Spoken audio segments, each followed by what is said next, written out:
Thank you for waiting. I finished checking your adventurer handbook. Here are your commission rewards. We have no other urgent commissions on the books at present. Thank you for all your hard work lately. Perhaps you two could consider taking a vacation. Amazing! Paimon never thought we'd end up having downtime in Nocturne. Things were pretty hectic when we first got here. Everywhere you looked, it was either the Wild Hunt causing chaos or the Fatui stirring up trouble. It felt like this whole region was one giant slime in a barrel, ready to go boom at any moment. That's right! Another win for Tibet's top duo! Ah, yes. Are you two aware that the Moon Prayer Night is soon to take place? Oh, yeah! Lama told us that was coming up soon. Wait, why do you mention it, though? Do people in Nasha Town celebrate it, too? Paimon thought it was just for Moon Goddess worshippers. You're partially right. Most people in Nasha Town just see the festival as an opportunity to do business. They do not concern themselves with the religious element. The festival was first celebrated by the Frost Moon Scions. On this day, they would wear moon prayer blossoms and celebrate the birth of the moon goddess through song and dance. They would also prepare food and handicrafts and give them as gifts to others. Over time, it became Nocturne's most lively festival. Whew! Sounds like fun! Great! Well, in the meantime, since Catherine doesn't have any commissions for us, let's focus on some personal business instead. When we first got here, you mentioned that this was where your spaceship landed? We didn't get to follow up on it at the time, because we got wrapped up in that whole rare situation, but now we can finally start investigating it properly.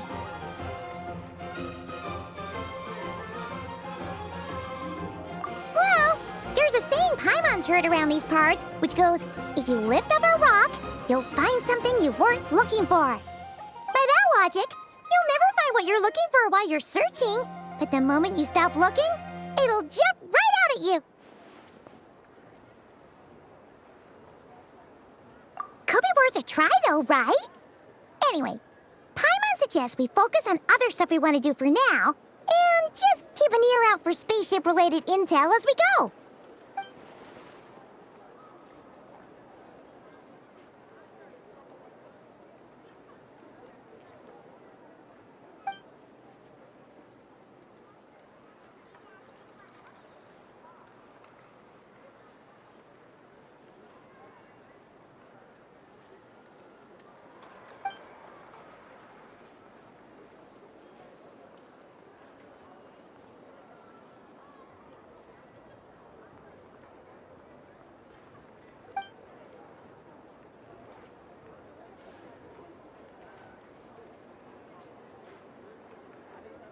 What's wrong?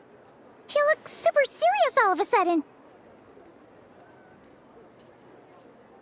Huh? Paimon gets why you'd be concerned about Columbina, but what does the doctor have to do with anything?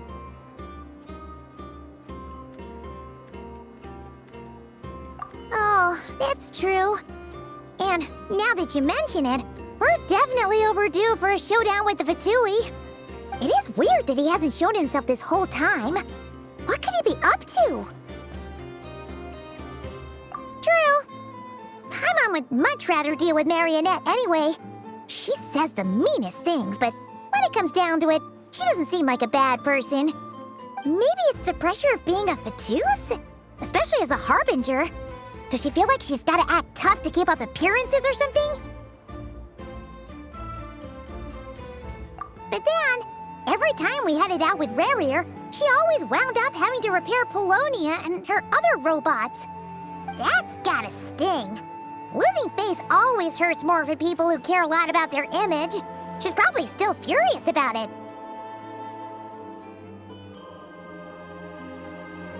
What? Relax, she's not even here. Huh? What's the matter? Oh, nothing.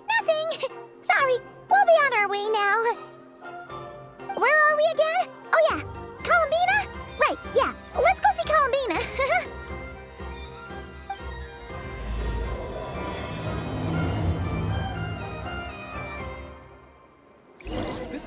holds nothing but promise for adventurers from all walks of life. You won't snitch on us, will you? I'm not entirely sure what you're talking about. But rest assured, I protect client and adventurer confidentiality as a matter of principle. Phew! That's a relief. Paimon does not want to get an earful from her.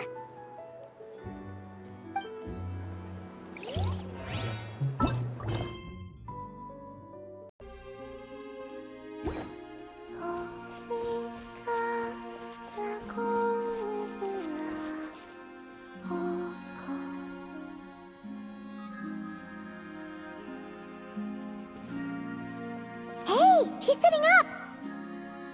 Is me sitting here a rare sight? No, we just thought you'd be resting. Perhaps I would have been, were it not for the sudden arrival of some unexpected guests. Not that I consider it a disturbance. After all, you are the only ones who are free to enter. Would it not be a little unfriendly of me to lie down while we speak?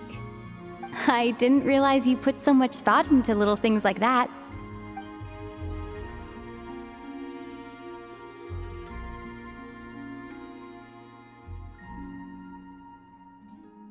Only sometimes. There have been moments lately where I think about you and your companions. They are warm, mysterious, and cozy memories. Very few of my past memories are anything like that. They say that travelers return home bearing bags full of souvenirs. But my luggage was empty, and I believed it would stay that way. Return home? So, you're still planning on returning to the moon? Yes. This planet continues to reject me, reminding me that I do not belong here. If I remain in Teyvat, there will come a day that I disintegrate.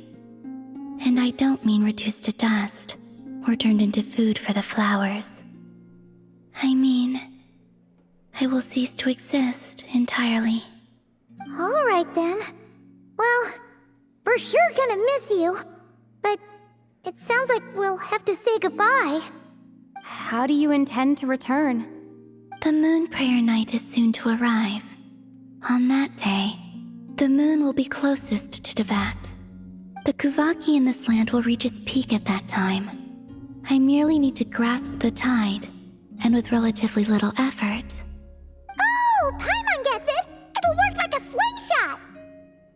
You make it sound like she's gonna get blasted up to the moon. If I did that, I suspect I would crash into the false sky. I will be using a much gentler approach. But I do like the analogy. It's fun.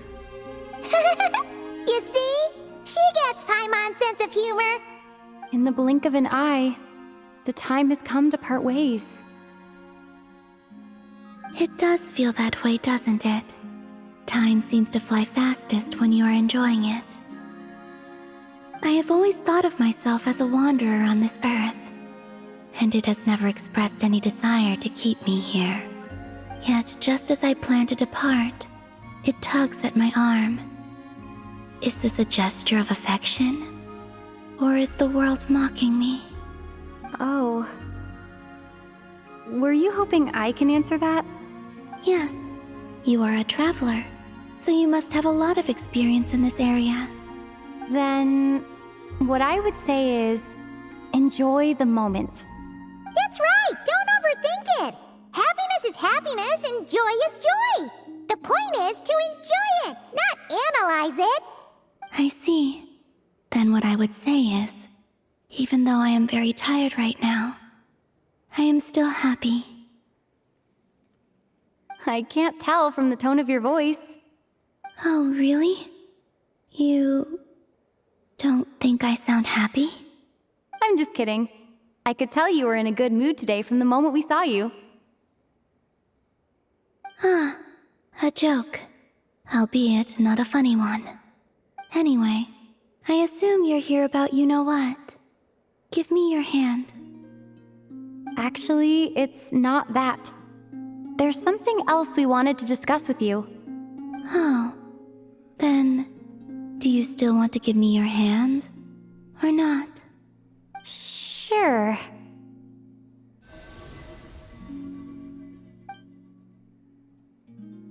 Thank you. So, I've heard that in the Moon Prayer Nights of the past, people here would hold celebrations in the Moon Goddess's honor.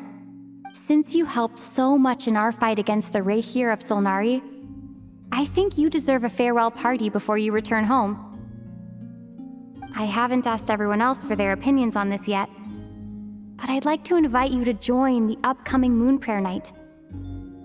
I've never joined a Moon Prayer Night before. I'm not sure what I would even do. Oh, don't worry about that. We take care of everything. All you need to do is show up. Of course, there's no need to force it if you're not feeling strong enough. It's just, this kind of felt like a golden opportunity. But they call me Kutar, and the Fatui have an arrest warrant out for me. I shouldn't appear in public right now.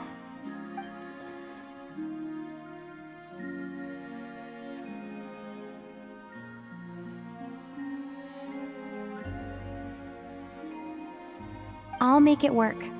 You have my word. Yeah, we got your back. Well, she does. Paimon's actually not too sure what she's planning. All right, if you're sure.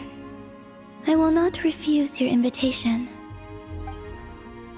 I suppose it wouldn't hurt to pack a few more sights from this world into my suitcase before finally learning what my homeland looks like.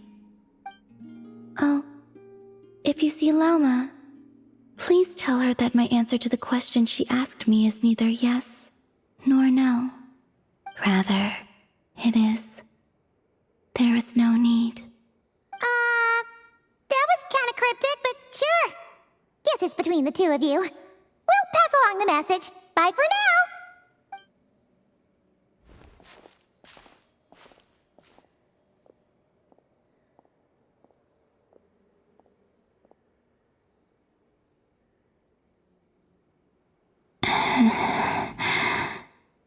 And also, I do not know.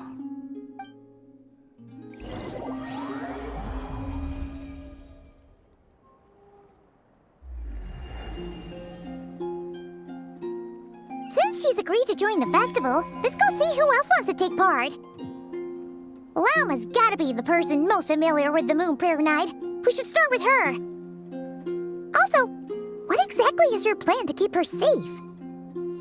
Not sure yet. I'll figure something out. What?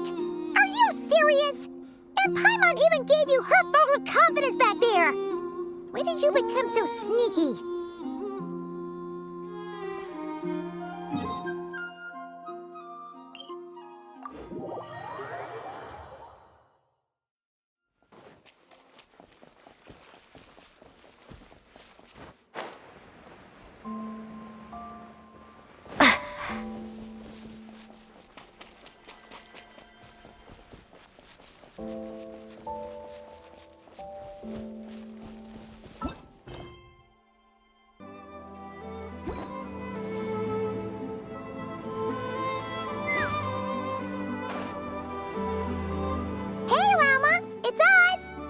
Huh? Varka? What are you doing here? Beats me. I had a bit too much to drink last night, and when I woke up, I was on Hisi Island. Mr. Varka is helping to oversee Nasha Town's preparations for Moon Prayer Night. He is here to go over some details regarding the decorations and custom cloth designs. Right, yeah, that too. What do you mean, that too? Yes. Celebrating this festival is a long-held tradition here in Nodcry. On this day, the crescent moon at the top branches of the verdant crest turns into a full moon, and the moon prayer blossoms bloom with a special radiance. Our people take these to be blessed omens. It's an especially welcome event coming off the back of all that nasty business with Rayhir. Everyone got put through the ringer recently, and now they're looking to turn their fortunes around. The big shots in town all agree that a big, lively celebration is just what we need to rebuild people's faith in this place. No wonder Catherine said that people weren't so bothered about the religious element. That's right. It's become more of a local custom by this point. The celebrations have little to do with whether the religious stories behind this event are true or not. Even the Frost Moon Scions are eagerly awaiting the coming of Moon Prayer Night, despite now knowing that their past beliefs were founded on a falsehood. That's fair. It's a bit like the Lantern Ride in Liyue. It's a chance for people to enjoy themselves, not debate the existence of the Adepti. Oh, one other thing. We just went to see Columbina. We went ahead and invited her to take part in the festival this time. Hope it's okay. Wait, so... you mean she agreed to it? Huh. That's quite a surprise. Then, I suppose that she intends to return to the moon on that day. Oh, yeah. It's kind of a complicated process, but basically, it's like a slingshot. I understand. In truth, I had a feeling that she might make such a decision. Well, if Kuthar has decided to participate in the festival, we should prepare accordingly. Yeah, exactly. She was saying how it could be risky for her to show her face in public. We were wondering if there was any way we could hide her. Unfortunately, the people who carved the statues did an excellent job of capturing her likeness. It will be very challenging to hide a goddess whose face everyone is so familiar with. Darn! We may have bitten off more than we can chew here. Nah, don't sweat the small stuff. We can handle that. Huh? Are you saying you have a plan? Not as such, no, but the most important thing with a festival is to keep the mood light and your spirits up. You can't go preparing for a festival with those long faces. You'll never convince anyone to enjoy themselves. The Mondstatter spirit is strong with this one. As it happens, I agree with Mr. Varka. Let's start by making our appreciation for Kuthar the beating heart of the festive atmosphere. And who knows? Once we get the ball rolling, perhaps everything will just fall into place. Hey! Did you catch that? Lama said the thing! Or close enough, at least. I'm looking forward to the Moon Prayer Night already. We have a festival in Mondstadt called Windbloom, and you can always tell which couples are celebrating it for their first time by the smiles on their faces. Big, beaming smiles like their whole face is glowing. And I have a feeling we'll get to see that same smile on the Moon Goddess's face at this festival. Not quite the same, surely. Anyway, I'll take care of business in the city, but I'll have to leave the decor up to you and the Frost Moon Scions. No one else can capture that traditional aesthetic quite like you guys. But lastly, there's the final key element that brings the festival to life: companionship.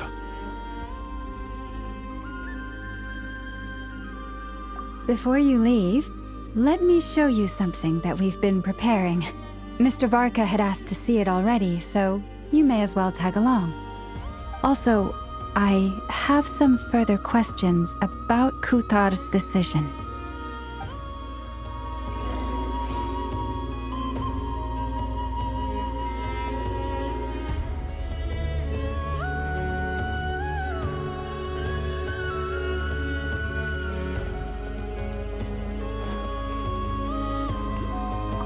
Oh, this moon veil doesn't seem translucent enough.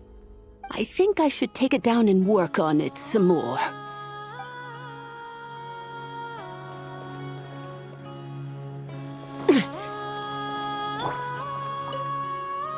We're fully focused on festival preparations at the moment. So far, it's all going well. Please have patience. The Moon Prayer Night will soon be upon us.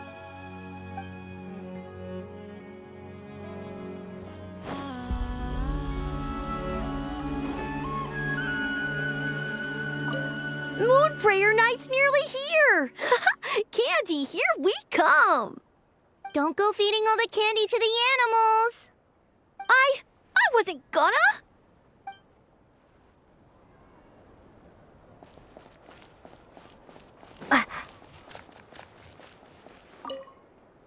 The frame is done, and I've got a nice new set of tools. Yeah, this is looking good.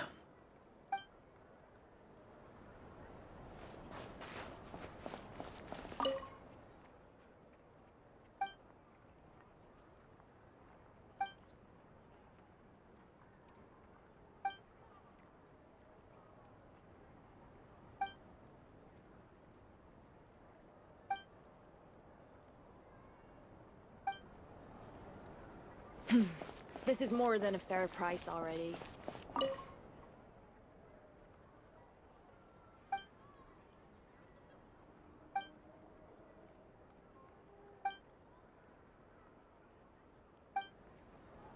If only I could memorize my...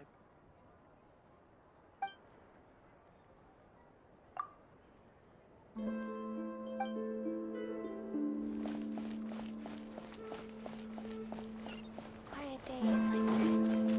Guess they're not so bad.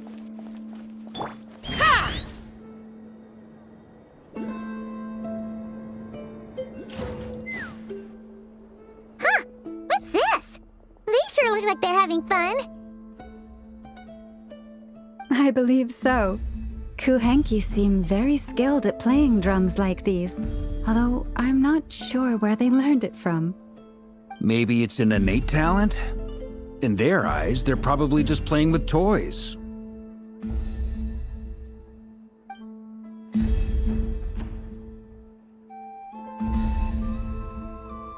Wanatar! You want to play too?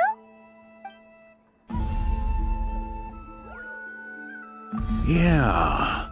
She looks more confused than anything. Maybe we can teach her next time if we get the chance.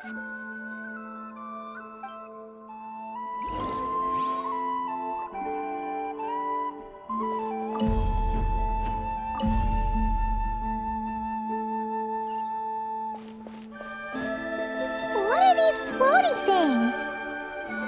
Moon veils.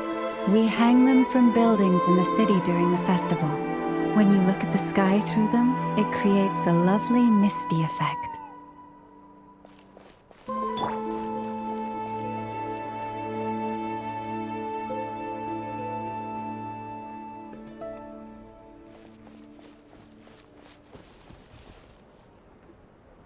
Everyone seems hard at work. They are preparing items for Moon Prayer Night. For instance, the sculpture being made over here, Mr. Varka and I were just finalizing the details of where it will be placed. Ah, there she is. I didn't know the finished article would be so large. Not to worry, though. All the necessary arrangements have been made. Just let me know once it's ready, and I'll get some people to ship it over. You have my thanks. And over here, we are preparing a very traditional confection. Oh, look at all these colors! It looks great! Can Paimon try one? Of course. I have a feeling you'll like it a lot. You bet! Sweets and treats are Paimon's favorite! If you included those in the Feast of the Moon, I bet Paimon would have joined the Frost Moon Scions by now. There will also be verdant crests like this present in Nasha Town during the festival. The timing of Moon Prayer Night is not completely set in advance. We make a rough estimate, then observe the changes in the verdant crests and moon prayer blossoms to guide us. As such, the wait itself is a fun feature of this particular festival.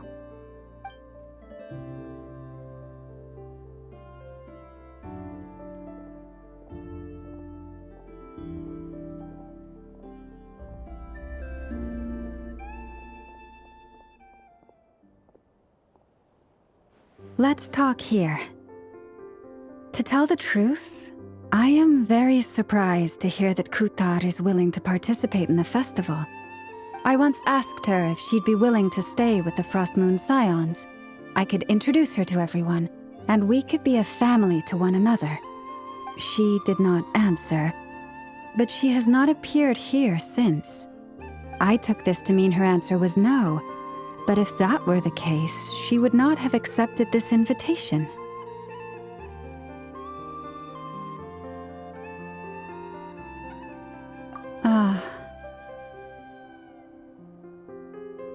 I see. Maybe she is right. Maybe the Frost Moon Scions of today no longer need a moon goddess. But my wish was not for her to come here and be worshipped as a deity. I simply wanted to offer her a place to stay. I'm sure she believes that showing herself here might invite Fatui intervention, and as such she does not wish to cause us trouble. But what really pains me about all this is that this is her birthplace. She ought to belong here, yet no one has been able to grant her shelter. I think I'm qualified to weigh in here. When someone's about to depart on a long trip, what they need is blessings, not burdens. We should wish her the best, not make the journey harder than it already is. Anyway, she's agreed to attend, hasn't she?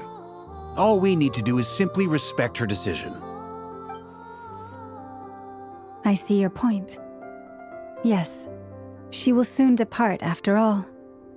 Our job is to leave her with some happy memories. Besides, who's to say her journey to the moon is a one-way trip? It's not like she can't come back and visit if she wants, right? Paimon agrees wholeheartedly. Festivals are all about having fun, so let's keep it simple. All right, I'm gonna head back to Nausea Town soon. Want to come with? I'm guessing you have some other folks to visit there. Sure thing, let's go! Bye for now, Wilma! Thank you all. Goodbye.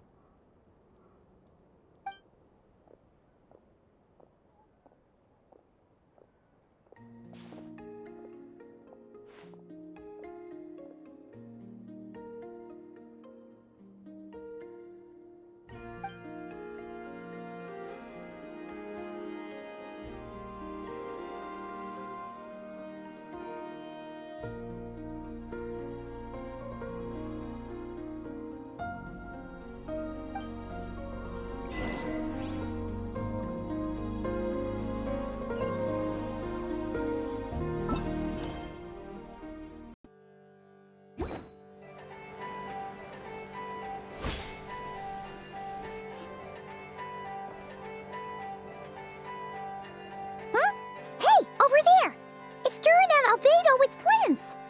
What could they be chatting about?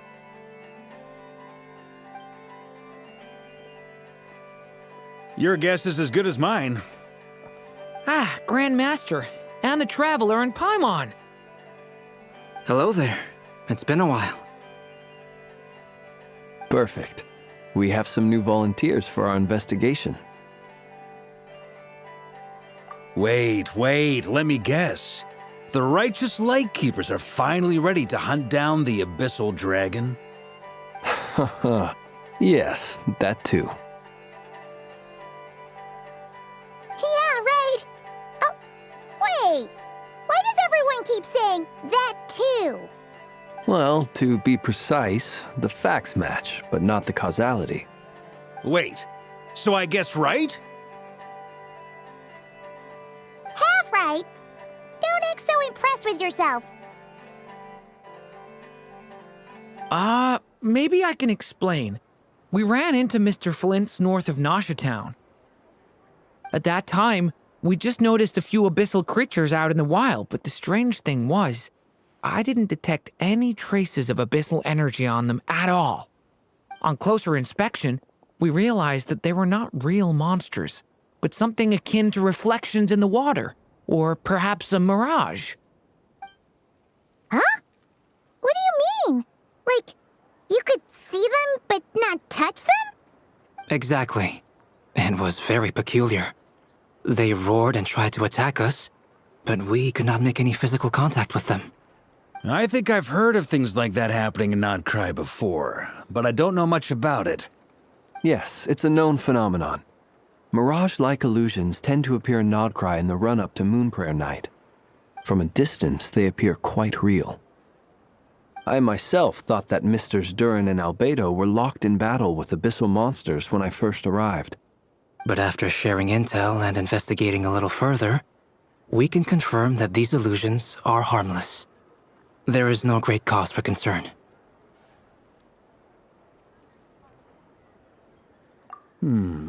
All the Mirage stories I've heard are either animals, rocks, or small houses. Abyssal monsters, though? That's a first. It's a first for me, too. So I'm planning to look into it further just to be on the safe side. I intend to inspect a few more locations. What about you two? Any plans? Alice contacted me a few days ago. She'd like me and Durin to assist her with an experiment. But we lost contact shortly after receiving the message. I'm sure that comes as no surprise to anyone familiar with her. We don't know when the wind will blow, yet when the wind blows, we will know. That, in a nutshell, describes how Alice operates. Yeah, that tracks. Okay. Well, I suggest we investigate this Mirage business in the meantime. It's piqued my curiosity, and I'm pretty sure I know someone who will already be 10 steps ahead of us. Well said. Right? Whatever's happening in Nodcry, she always seems to be the first one to know. Let's go see what she knows. We can invite her and her staff to the festival while we're at it.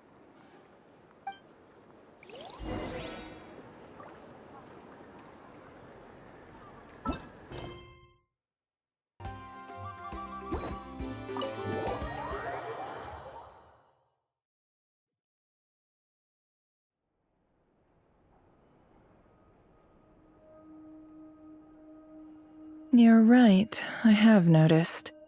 There's certainly something a little fishy about this situation. Only a little, though. Records indicate that this phenomenon can occur in the days before and following Moonprayer Night. That said, it has always been a rare sight in the past. The odds of encountering these phantoms are similar to looking up in the night sky, happening to see a shooting star, and managing to make a wish before it disappears. But this time, either everyone's getting lucky, or they're appearing far more frequently than usual. Yehoda's out gathering intel as we speak. In the meantime, let me check off some points of interest. First, the Abyss. The ones we saw seem to be abyssal monsters. Indeed. But we have identified one location where many more of them have made an appearance. And not just monsters, but human phantoms, too. Given the scale and nature of the phantoms, it's almost as if someone's last memories are coming to life. Or perhaps the memories of multiple people. Oh. So you mean the phantom monsters are hunting down the phantom humans? Exactly. The phantoms can interact with each other, but we have no means of intervening. In addition, some of the human phantoms would seem to be from the very distant past. This is clear both from the clothing they wear and the stories they tell. They claim to be from Hyperborea, a name which I've heard from Lauma before. If this is true, it means they must be from 6,000 years ago. Did Paimon hear that right? 6,000 years? It sounds like this merits further exploration. That'd be a big help. I'll leave it with you, Albedo. My knowledge of ancient history is non-existent. I used to doze off every time the pre-Knights of Favonius era came up in class. It's quite a miracle that you were able to understand these phantoms' speech, given how long ago they lived. I suppose you're right. But I'll leave the archaeologists to ruminate over that conundrum. As an intelligence broker, my sole interest is in the value of the information I gather. Which, in this case, Hopefully means earning myself some good favor with our dear Lady Moonchanter. So calculating. Whew, this intel broker logic always catches Paimon by surprise. Sounds to me like we could split the work up. I think the abyssal phenomenon is best left to Albedo, Flint's, and me. Agreed. It coincides with my duty as a lightkeeper. For my part, I'd like to understand the abyss better. Even a little knowledge would go a long way. This is certainly a rare opportunity to study the abyss. But even rarer, perhaps, is the chance to make contact with the ancients. The Curatorium will take the lead on investigating the Hyperboreans. We put in the work to learn what we know so far. It seems only fair that we get some quantity of exclusive intel. That just leaves our trusty team of 2 unassigned.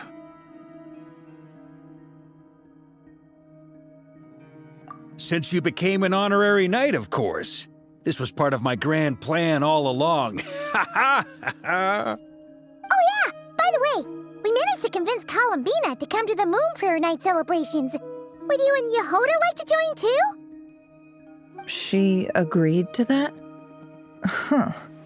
Quite an achievement. Never underestimate the traveler, I guess. I'd be happy to join. No point shutting myself inside when the streets are all decked out. I doubt any clients will be visiting during the festival in any case. And Yehoda loves a party, so I'm sure she'll jump at the opportunity. No, no, no, no, no, no, no, no, no, no! Way to contradict me in front of... Wait, no, that's not what I have bad news, boss. So many people. All right, everyone inside, quick!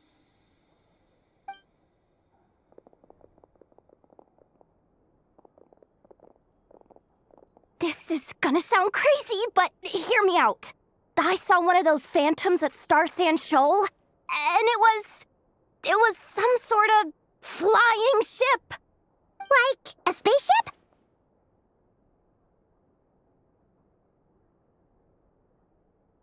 That's gotta be the one you came to Tibet in. You said you saw the same thing through the moon marrow, right?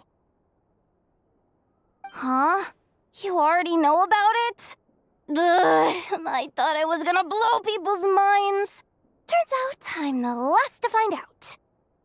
Wait, back up. You came here in a spaceship? Now my mind is blown! What's it like on the inside? Was it like flying through space? I want to know everything!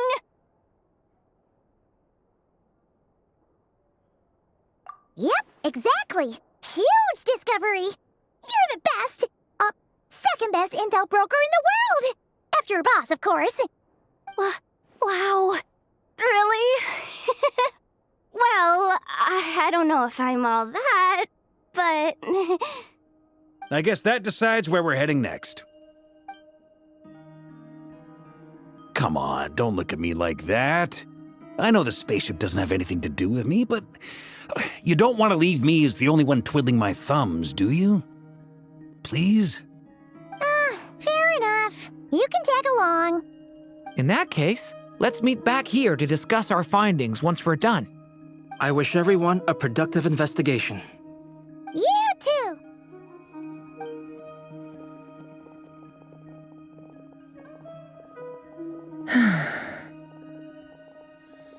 What's up, boss? Aren't we gonna head out? Tell me, Yehoda, when did the Curatorium start giving out intel for free? Oh, sorry, boss.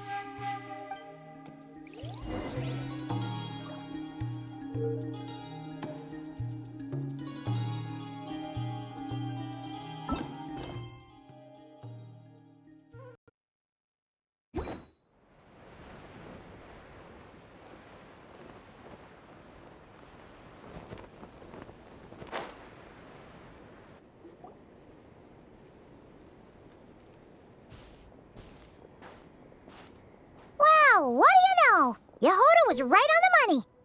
This Phantom really is your spaceship. But that's so weird. Why would it show up here? Is it some kind of projection? Or a ghost? Like, maybe it no longer exists, but somehow it left an afterimage? Ah, you're already here.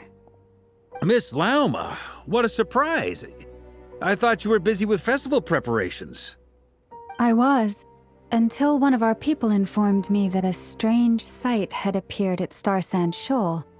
No one's ever seen something quite like this before. I thought I should see it for myself. Same here. Oh, so we heard that these things appear around the festival period. Any idea why that is? Unfortunately not. We have very limited information about them, since they can't be interacted with. And no human phantoms have ever made an appearance before now. The most we've been able to deduce is that these sightings appear to be connected to the increase in Kuvaki energy around this time.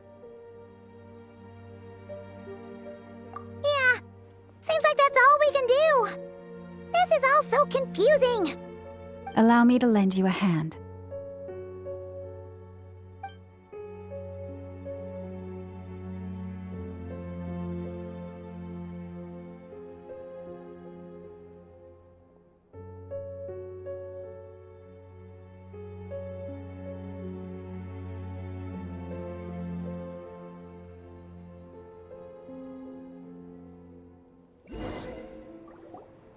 Everyone, our friend here should be able to provide us with some information. Is that a phantom rhymehorn deer? I've heard about how the Frost Moon Scions live in harmony with the animals and can even communicate with them. That's coming in handy now, for sure. Okay. Yes, I understand.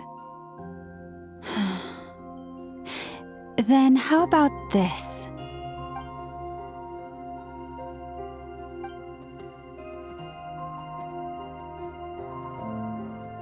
Oh, it's leaving.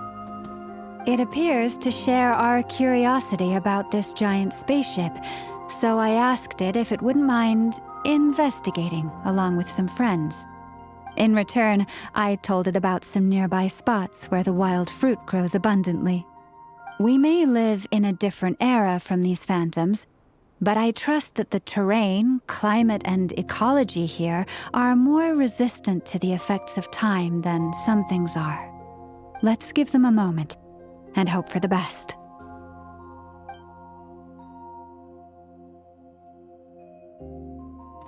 All back together? Must have been a lot of fruit. Indeed. Now let me ask them some questions.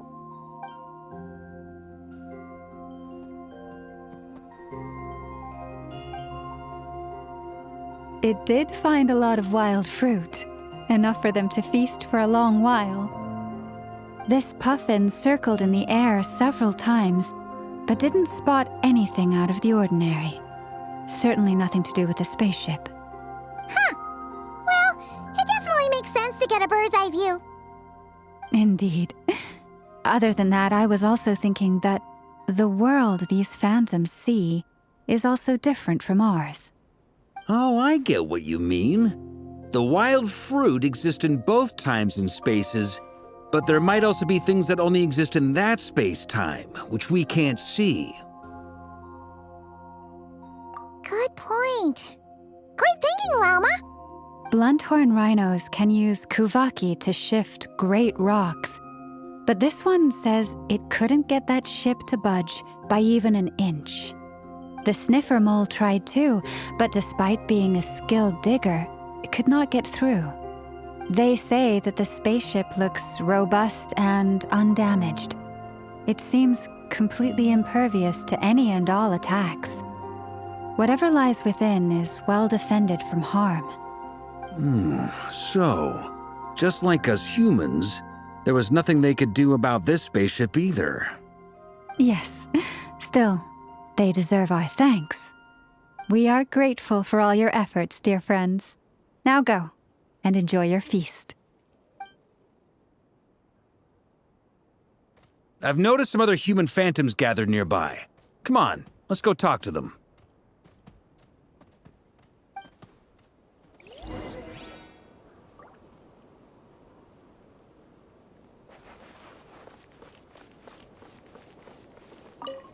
Those illusions and those people. It's all a little creepy, don't you think?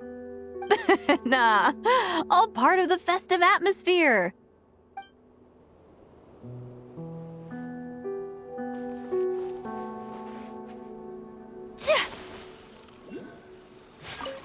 Have you ever seen anything like this?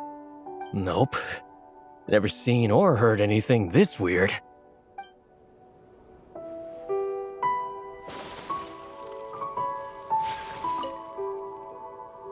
What is this thing? I've never seen it move, and there's no way to get inside. Goodness knows. My grandpa says it's been sitting here at least since his grandpa was still alive. What about his grandpa? Did he say anything to your grandpa's grandpa about it? Huh? I don't know. In all likelihood, it was here back then too. Hard to imagine something this huge could move. Guess that means that as far as they're concerned, this ship's been around a long time.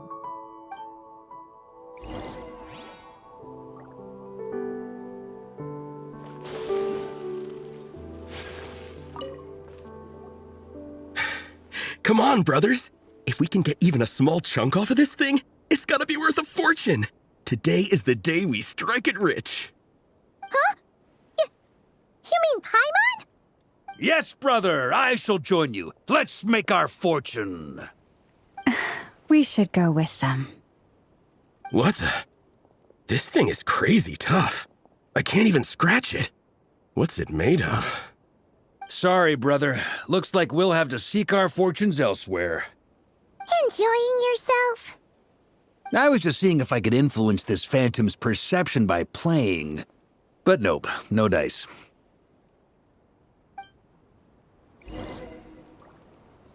I'm sure we're all starting to build up an idea of what's going on here now that we've spoken to some of the people.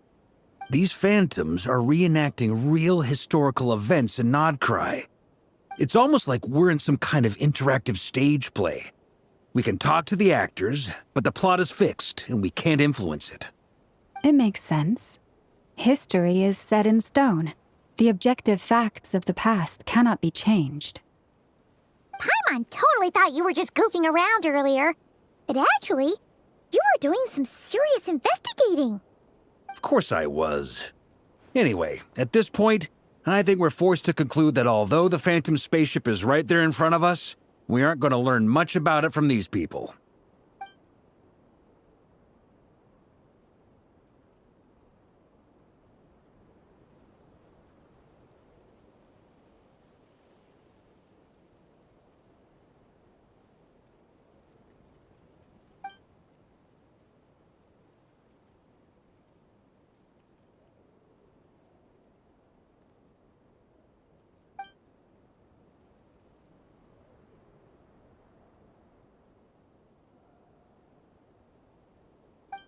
Don't be discouraged. If nothing else, this is proof of the ship's existence. And think about it. So many people tried to hack their way inside, but no one could get the door open. It's made of very tough material. To me, that says that we'll either find the ship itself or the story behind it. It's just a matter of time. Huh. Every now and then, when Varka gets serious, he actually does seem like Grandmaster material for once. I wonder how the others are doing. Let's head back for now. Sounds good. Also, drinks are on me if Team Knights of Favonius is the first to finish. Wait, we have a team name now? Am I in Team Knights of Favonius as well? You're very welcome to join. We've even got a cathedral ready for you. Isn't that technically blasphemy? You wouldn't dare make a joke like that if Barbados was in earshot. Nah, I'm sure Barbados doesn't mind a little harmless blasphemy once in a while.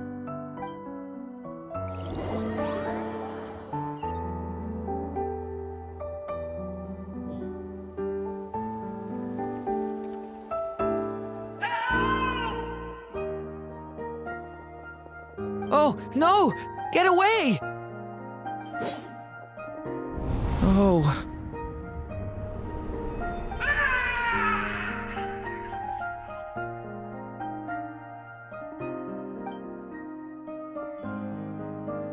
I know it's hard to stomach, Mr. Durin.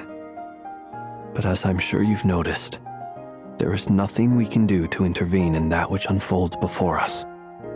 But we have to at least try. And try you have. But are you aware of how many unsuccessful attempts you've made now? I wasn't keeping count. I'm afraid this is the 39th failure so far. Or the 5th if we're only counting this particular victim. There are no indications that these phantoms may be altered in any way.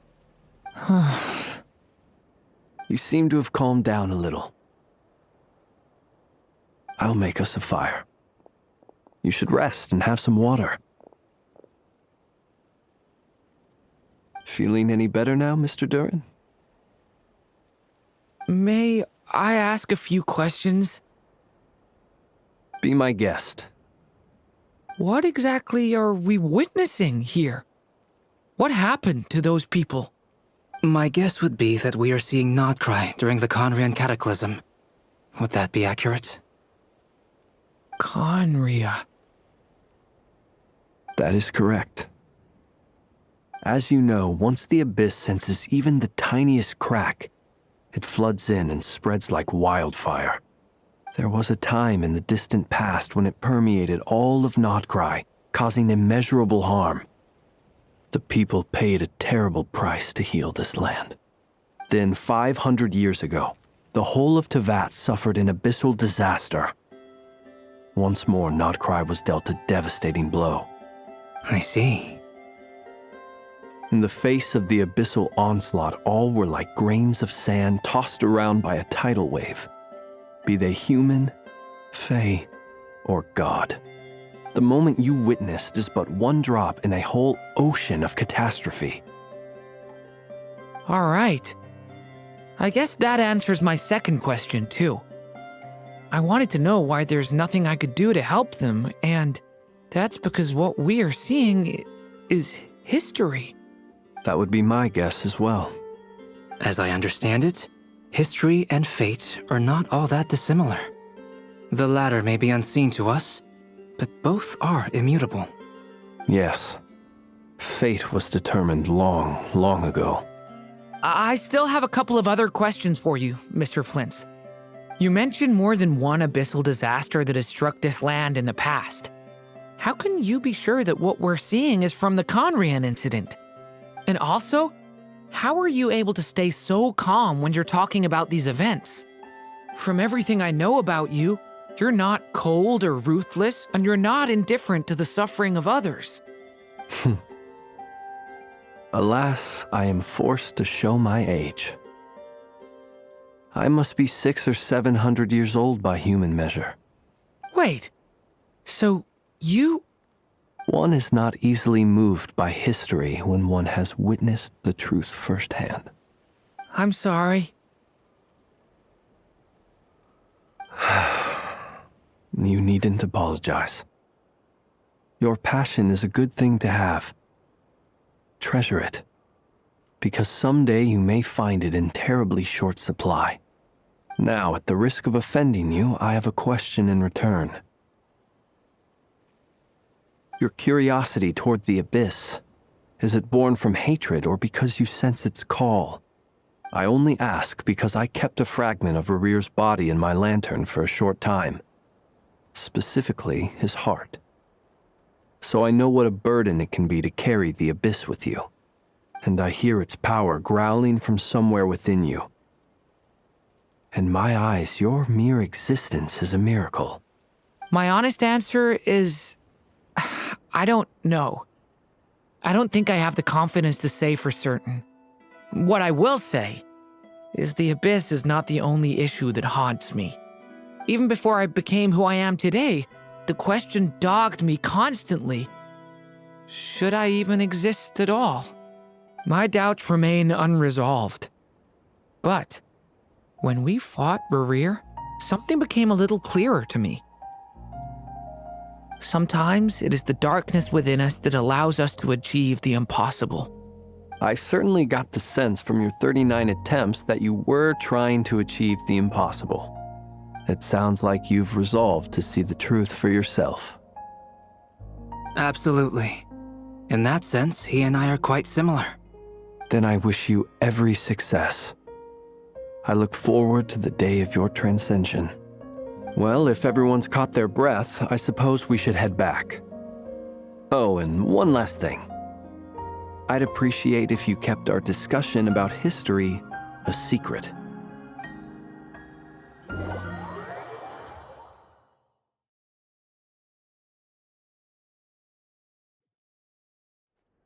Incredibly, our separate investigations led us all to the same conclusion. Hooray for consensus! Yeah, but we barely learned anything, though. I totally thought this would be the mother lode. Talking with the ancients? I mean, come on! But nope. All we got was useless snippets of conversation. And all this stuff about moons and hyperopia. What a load of baloney. Seems like people back then had a few screws loose. I understand your frustration. We found the same issue. Each phantom only showed a very brief moment in time. There isn't much value to be found in these miscellaneous fragments of a civilization's history, no matter how glorious it may have been. If there's a silver lining, it's that these phantoms are harmless to the present reality. They shouldn't get in the way of the festivities. Paimon agrees. And not just because it's the first thing she understood in this whole conversation.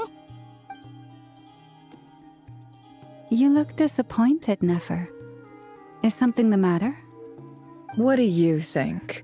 We all worked our tails off, but the only one to gain anything from it was you, Lady Moonjanter. Well, please do share the Hyperborean records with me. I will gladly inscribe them in our people's documents. Oh, duh! Yeah! That was it! Hyperborea! Hyperborea. I'm serious.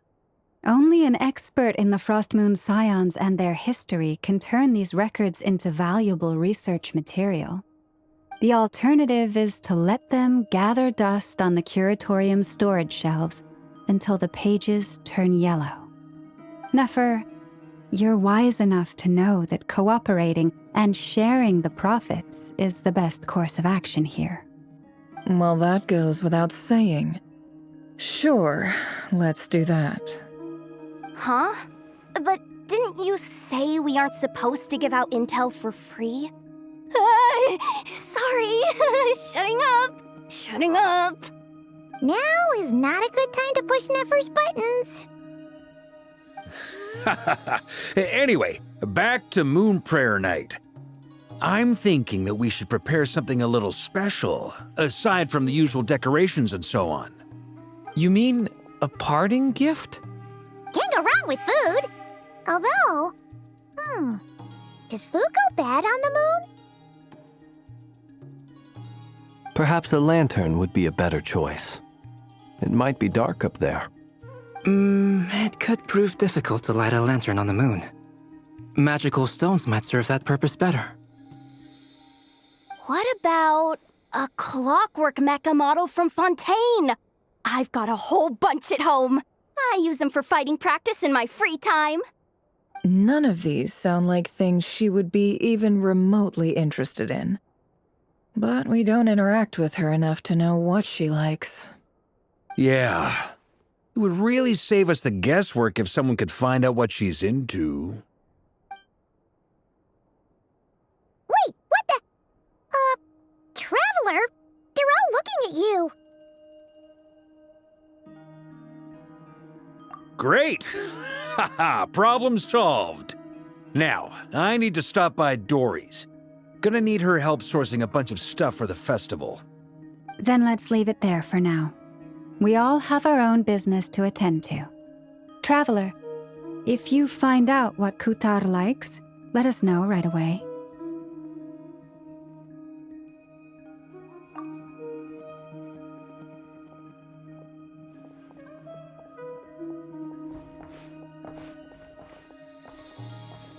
Is something the matter?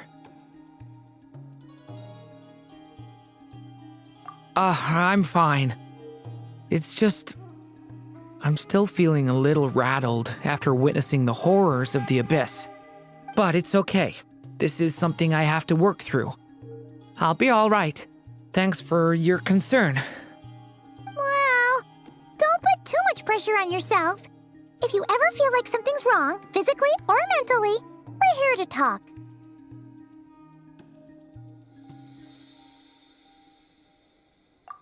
Come on. Stop treating me like a kid.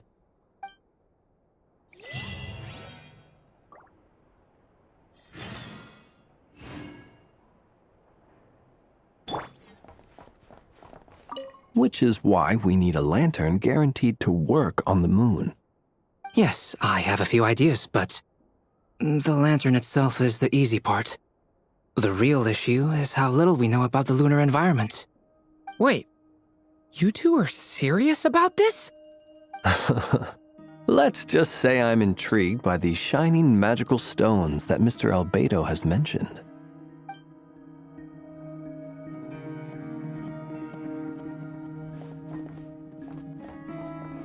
Could you do me a solid and try to smooth things over with Boss Neff?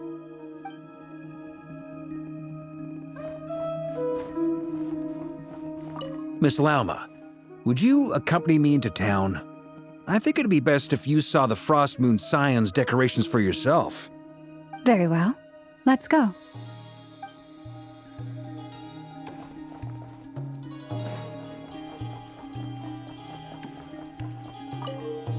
You should get going. It's important that we ascertain what Kutar likes.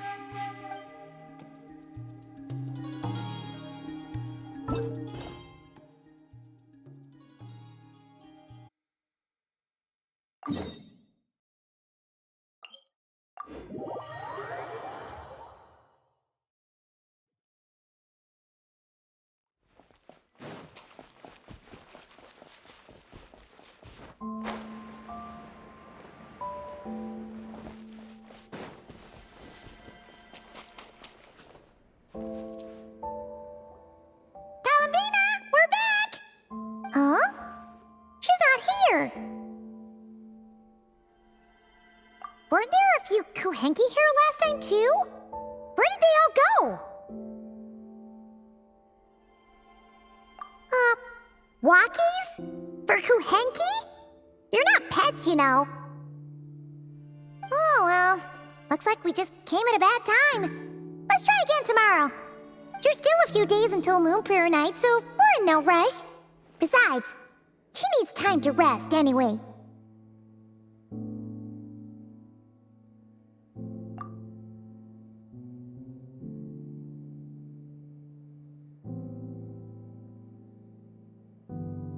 Kalamina!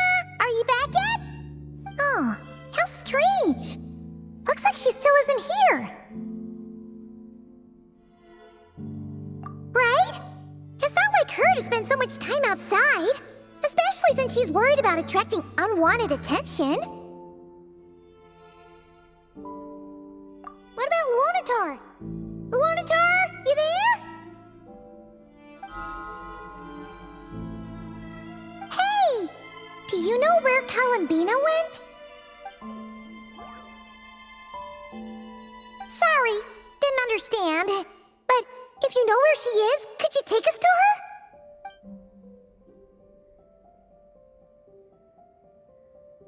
Yeah, that's even stranger. What about him? Oh, that's not good news. They change color when Kalambina gets weaker, right? And they look super pale right now. Good idea. She might know what's happening.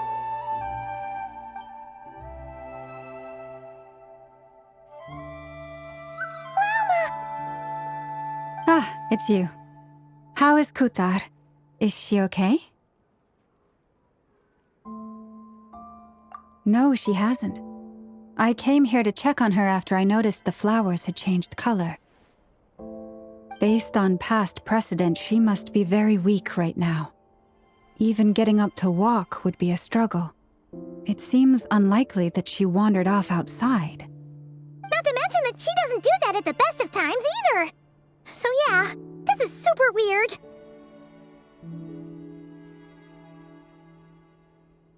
No.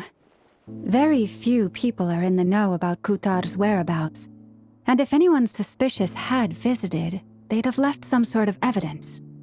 Come on, let's go to Nasha Town. If anyone has seen her, someone there will know about it. It's Notcry's information hub after all. Makes sense. Let's go!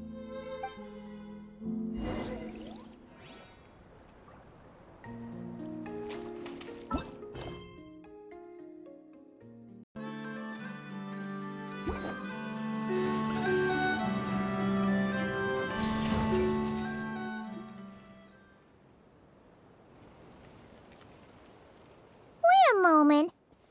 Is it just Paimon, or is this stall kind of suspicious? It's never been here before, right? No, I don't recognize it. Alas, your free and easy adventure time is over. Now, prepare to face the final boss of Nocturne. Whoa! Where'd that voice come from? Not sure, but it's definitely hostile. No, no, no, not that way. The final boss is right here. The sniffer mole? That's the final boss? Surely not. Also...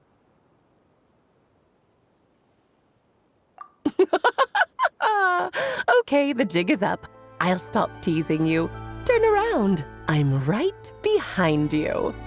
It seems I've managed to leave quite an indelible impression, even though you've never seen my face. Oh, nothing could make a great mage more pleased with herself.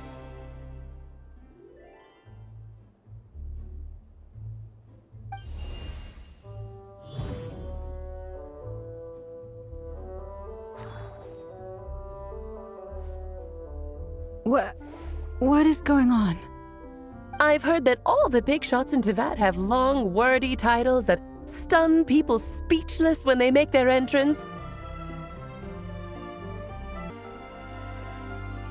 It seems I've managed to leave quite an indelible impression, even though you've never seen my face. Oh, nothing could make a great mage more pleased with herself.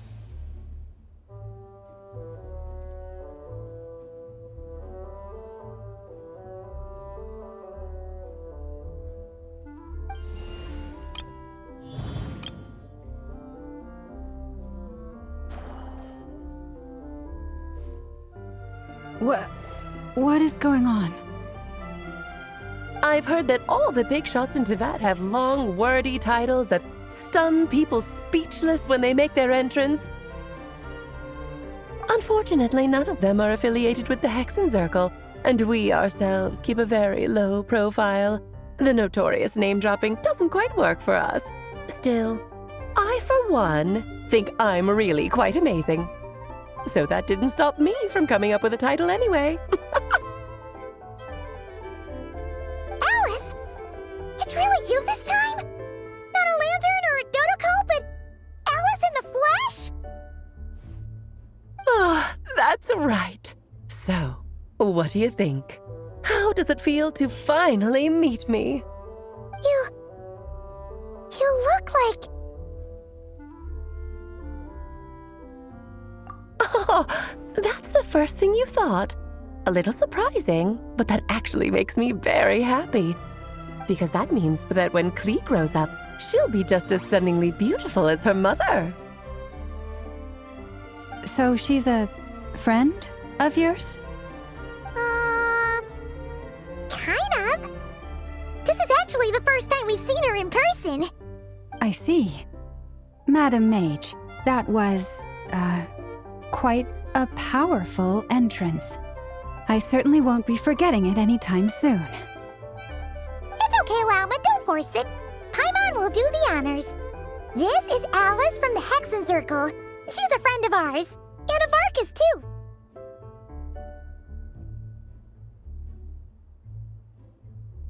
That's right! She's a good person, just kinda... unpredictable. Well, what is the human heart if not unpredictable? If we could not do as we please, how would we differ from machines? I am Lauma, Moon Chanter of the Frost Moon Scions. It is a pleasure to meet you. Oh, I know. Before you got here, I spent a good, 15 minutes getting up to speed on Nodcry's present situation. In other words, I've read the whole "in the last episode" part, so we can skip the pleasantries. Fair enough. Well, Miss Alice, I can already tell that you have quite a unique personality. He'll get used to it. Paimon sure is. So anyway, what are you doing in Nocturne, Alice? Oh, I thought I told you already. This time, I'm the final boss.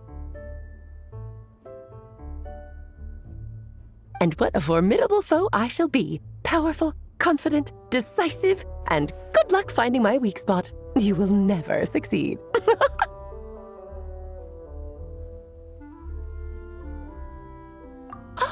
Oh, drat! My one weakness, and you found it in an instant. Fate has been dealt a devastating blow. Thus falls the great Dodo King. Why are you playing along with this nonsense? For funsies, of course. What's wrong, Paimon?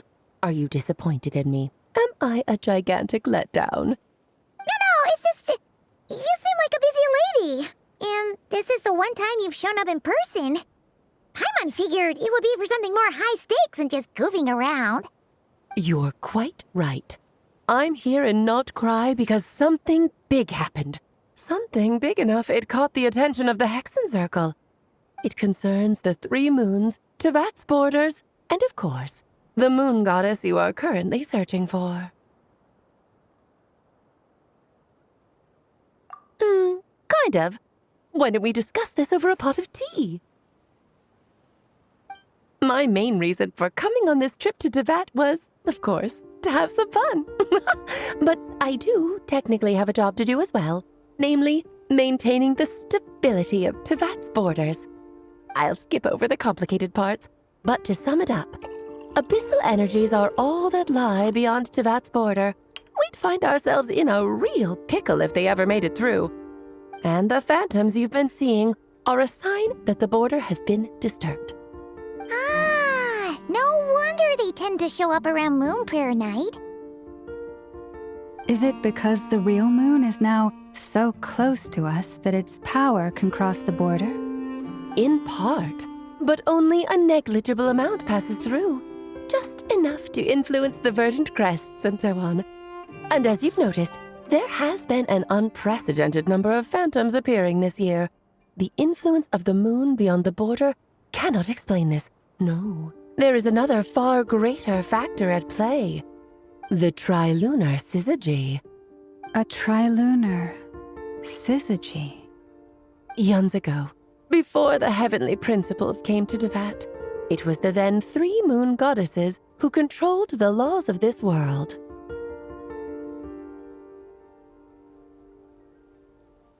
Oh, that's exactly it!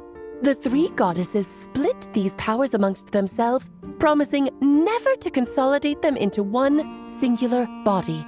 This was meant to keep the world stable.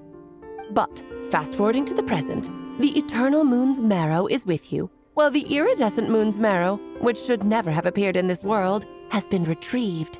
Add that to the presence of a moon goddess in the flesh and... the power of all 3 moons is gathered here in Nocturne. There hasn't been an event like this since the War of Funerary Flame. And it's having a noticeable effect on Tevat's borders.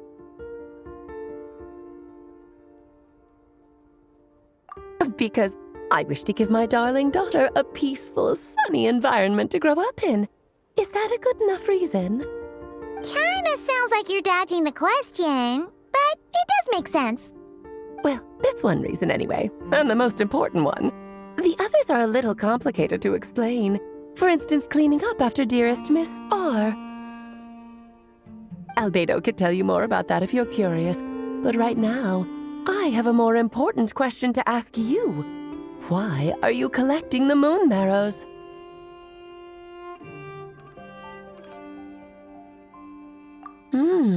I see. Nicole told me about that legend once. Nicole? You mean Mage Anne? Oh, so you remember. Yes, of course. That was a story about fate, her area of expertise. But back to the story of our dear moon goddess. I'm afraid her intended method of returning to the moon is unlikely to work anymore. What does that mean? She may be missing, but she hasn't gone anywhere. She has disappeared.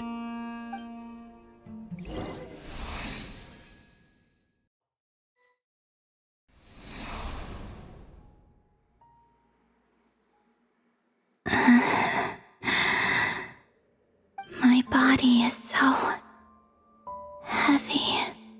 Wait, no. It's my mind that's heavy.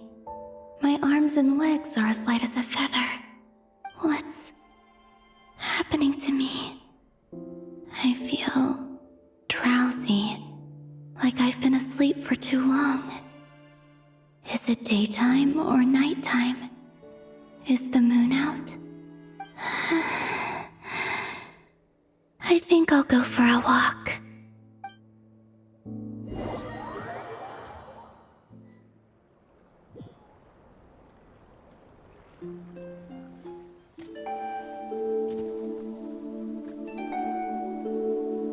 Are you out for a walk too? Huh?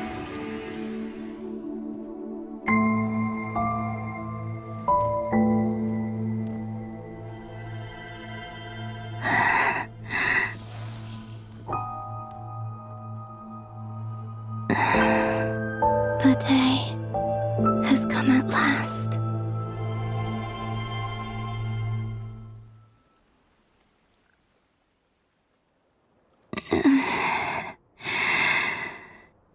Have I grown so weak that I can't even sustain my physical form?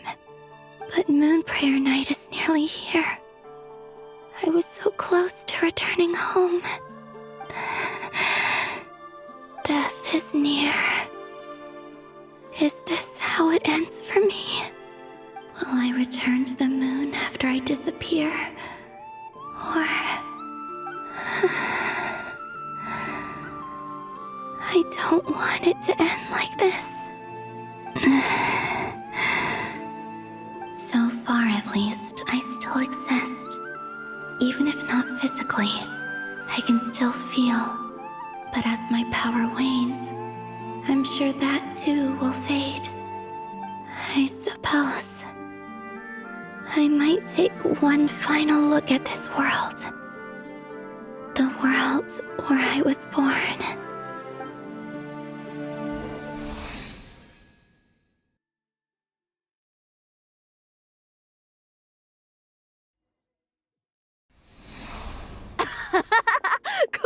Come on!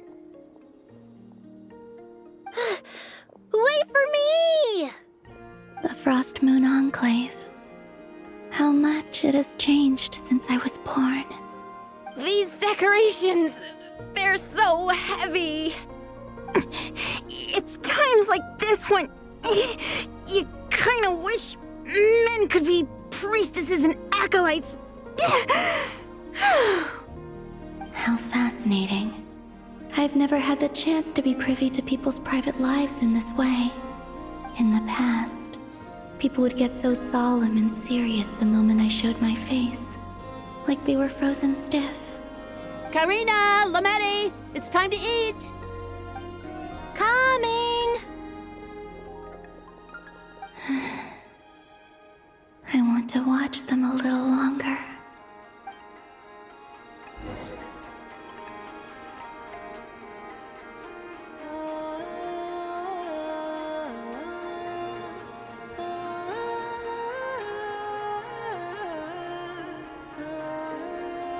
So just fill these balloons with air, right? Yep. Try a couple now to test things out. The rest can wait till Moon Prayer Night. Think fast! Ada!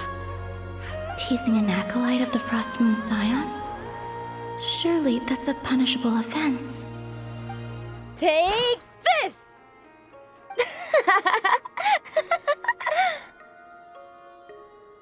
Huh? Alright, enough horsing around. Lady Lauma gave us a task. We should get back to it. The task is just to check that the balloons don't leak, right? Doesn't matter if we fill them with air or water. Yeah. Okay, you got me there. And you got me there. But still, we can't use all the balloons before the festival even starts. We won't use all of them. And as long as Lady Lauma's trusted acolyte doesn't snitch, this can stay as a little secret between friends. A couple more can't do any harm, right? Oh, you menace. Then, think fast! Is pumping a balloon full of water really so much fun?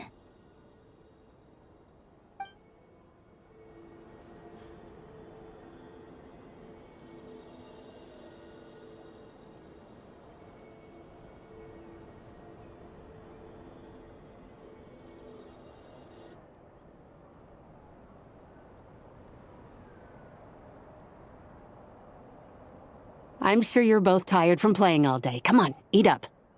A plain, humble meal. That has always been the way of the Frost Moon Scions.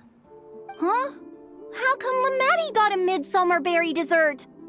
Oh, I always get Lockaberry. I don't mind sharing. You can have a bite of mine if I get to have a bite of yours. They're sharing food? I've never shared food with anyone before. Even at the Harbinger tea parties, everyone just ate off their own plate. And when I couldn't finish my food offerings from the Frost Moon Scions, they'd leave the leftovers out under the moonlight for the animals to claim. Hey! That was 2 bites! Oh, then you can have another bite of mine. Oh, you too. Oh, don't fret now. Here, have some of Granny's too. So this is what it means to be family.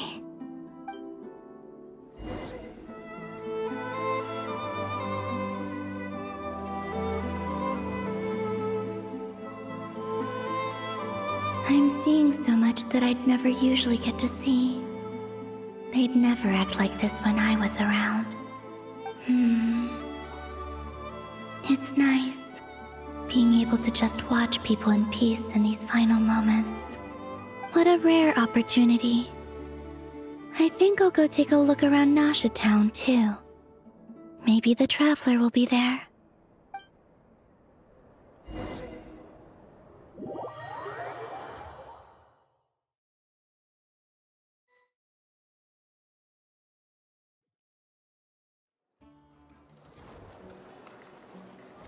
After the War of Funerary Flame, the Moon Goddesses were no longer recognized by Tevat.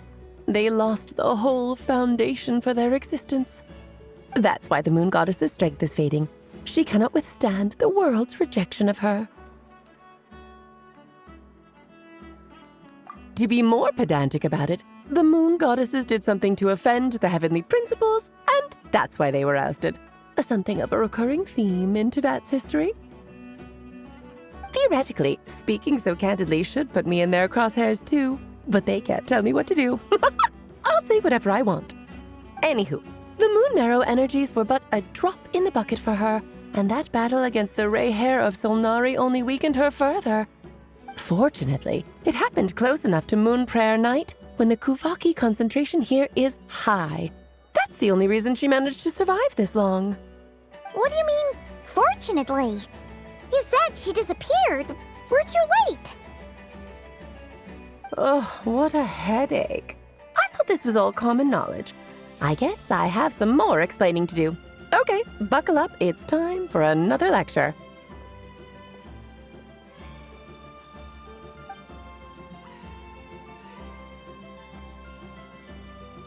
Now, I said earlier that the moon goddesses lost the foundation for their existence.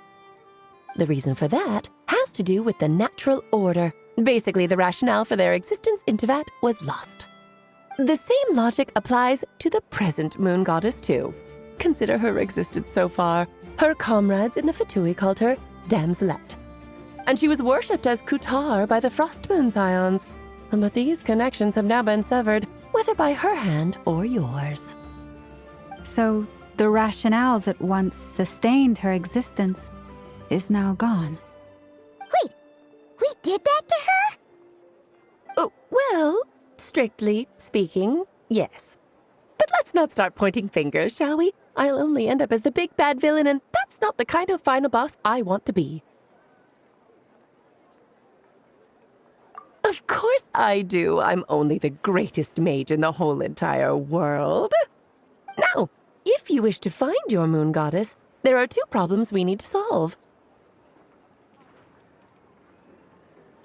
Firstly, we'll need to strengthen the connection between her and Tevat, at least enough to sustain her until Moon Prayer Night.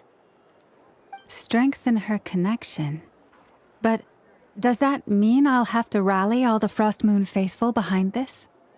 I'm afraid a bygone faith and a former home won't be of any help to her now. Do you know her name? Her name? Yes. Names are very important things. A name is a fundamental concept that anchors one's entire existence.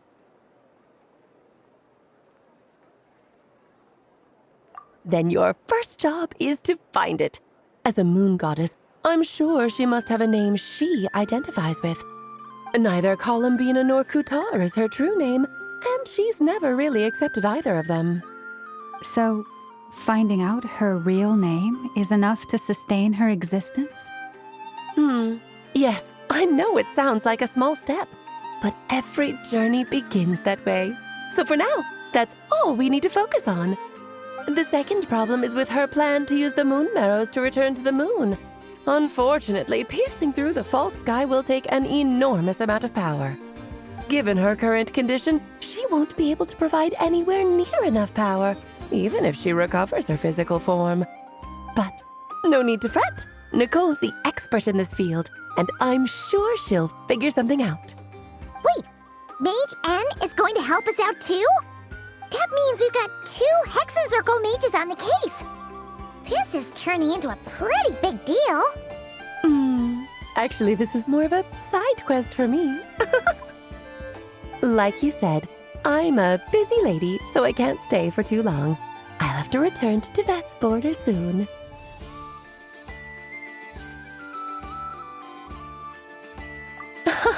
That's the upside you get for looking out for my little Klee. Hopefully that will incentivize you to carry on keeping her company in the future. Anyway, jokes aside, you'd better get moving. It will take quite a miracle for the moon goddess's consciousness to hold out till Moon Prayer Night. Oh, I suppose I might as well tell you where Nicole is before I leave. Off you go now. Time to meet your new friend. Oh, yes, and a little suggestion. Don't forget to mind your heads. What? I wonder how Durin's doing. I should really go see him before I head back. You really are super busy. I most certainly am. There's so many children I have to keep tabs on just in Mondstadt. Durin, Albedo, Venti, Varka.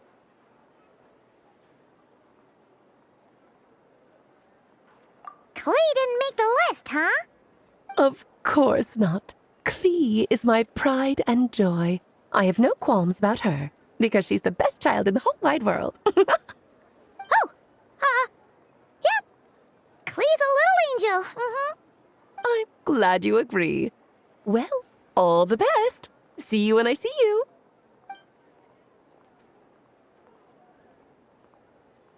She left in a hurry. Yeah, she didn't pack up her stall. Should we handle it for her? I must say, I'm now very curious about her daughter. Klee, wasn't it? What's she like? That's a long story. Come on, we'll fill you in as we go.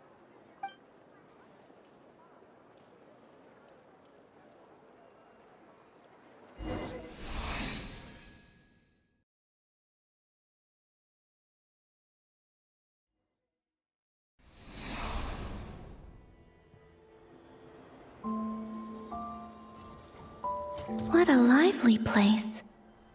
I've never experienced Nasha Town like this before. Hey, you old geezer! Your hammer's rusted through! Who are you calling old geezer? Are they quarreling? I'm looking right at him! You've really gone downhill since giving your daughter free rein in the workshop. Can you even swing a hammer anymore? It shouldn't take you days just to fix a single chair! You might as well use that hammer to massage my back for all the good it's doing. Don't run your mouth, or you'll get a back massage that'll put you in bed for the rest of your life. Look, the materials haven't arrived yet, all right? You know how busy it gets in the days before Moon Prayer Night. I'll bet you send all the materials to your little princess. Blood's always thicker than water, huh? All right, you've made your point, Uncle Koski. As soon as the materials arrive, fixing your chair will be the #1 priority. And Dad, if you've got time to chat, why don't you lend me a hand, See? Lolka knows what the score is. I guess they're friends. But the way they spoke to each other was so ugly. Then again, it wouldn't be the first time I've seen something like this. Columbina! Sing outside my door in the middle of the night one more time, and I'll unscrew your vocal cords. You hear me? Oh, Sandrone. So that was her way of trying to be friends with me. What a pity. I won't get the chance to say any ugly things in reply.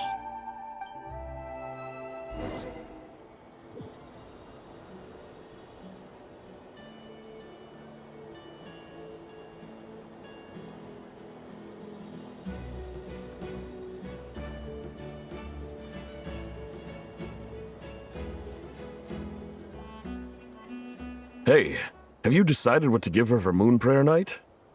I sure have. She's gonna get the surprise of her life when she's least expecting it. Then I'll whip out the ring and pop the question. The surprise of her life. What a fun turn of phrase. Cool, I get the picture. You can spare me the gushy details. Ooh, looks like we have a customer. Hello there, ma'am. Would you like some Moon Prayer Night candy? Huh? Is he talking to me? Can he see me? Here you go.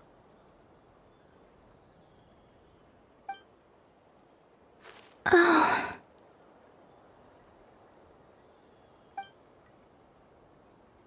Come back anytime. Right. Now, where were we? I don't know why, but I still held out hope.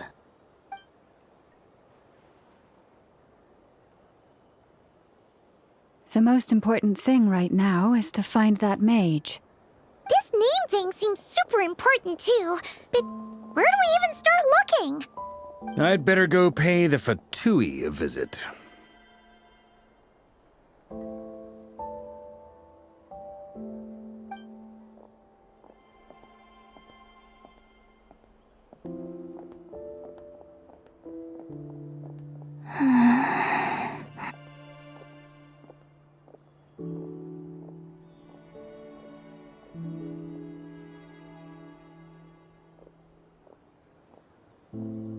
Columbina?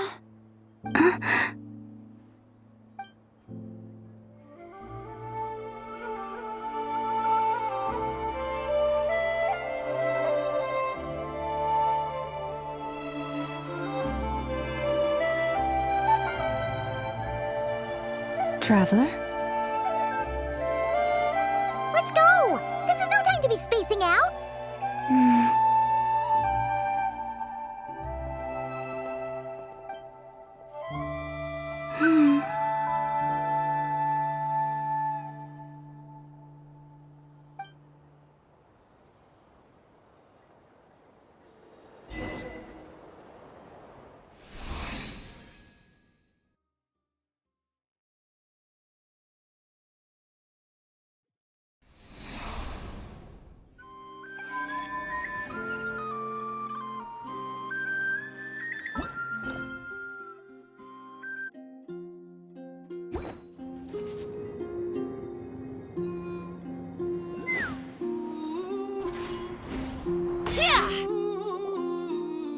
they going? They mentioned a mage and... a name? So, Mr. Varka, are you acquainted with this Nicole? Or should I call her Mage N? Not really. We've never met, though she has come up in conversation.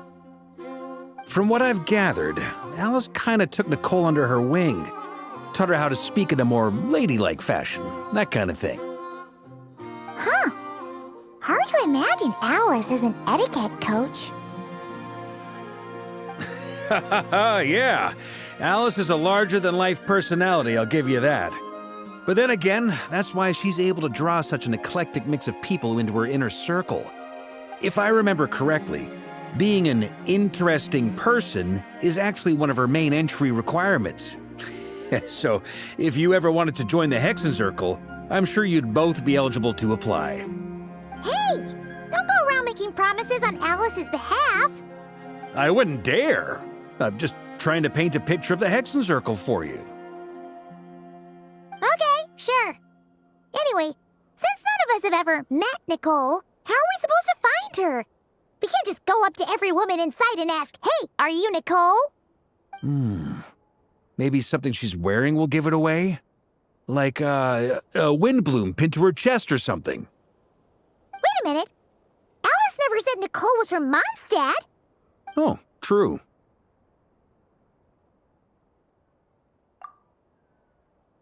That would be... this young lady, then?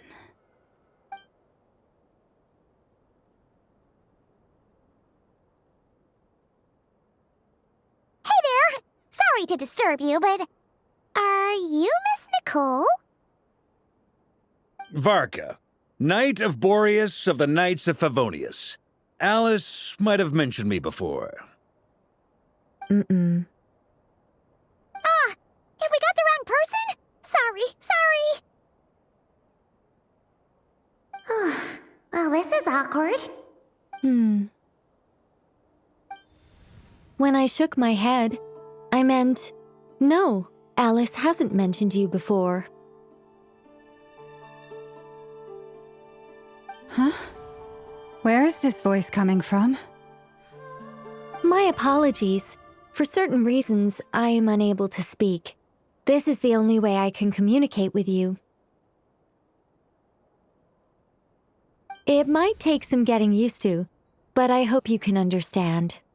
Hey, it's fine. I'm more shocked by the fact that Alice never speaks about me.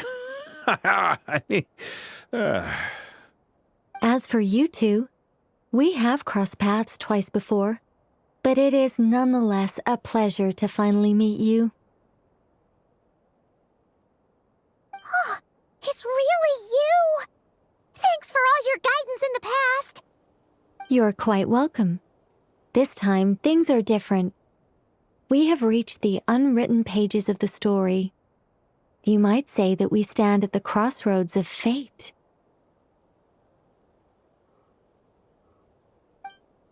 Now then, allow me to formally introduce myself. My name is...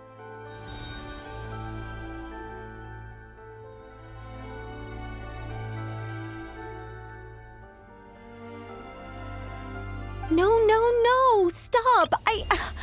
Alice! I can't believe it!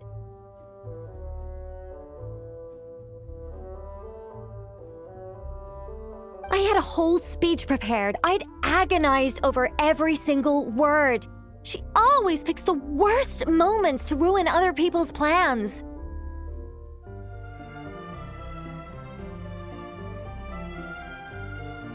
I'm so sorry about that.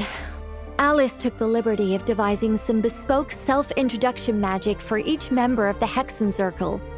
But I could have sworn I deleted all of the triggering conditions for it. How did it bypass everything? Oh gosh, this is so embarrassing.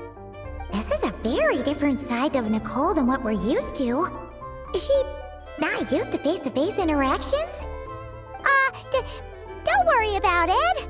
We've seen that introduction magic once already, so it wasn't too much of a shock. Please go on, Miss Nicole. We'd love to hear what you have to say, or, well, communicate. Huh? Are they talking to this lady? But... Will you all promise to forget that horrendously embarrassing introduction? Sorry? Embarrassing? When?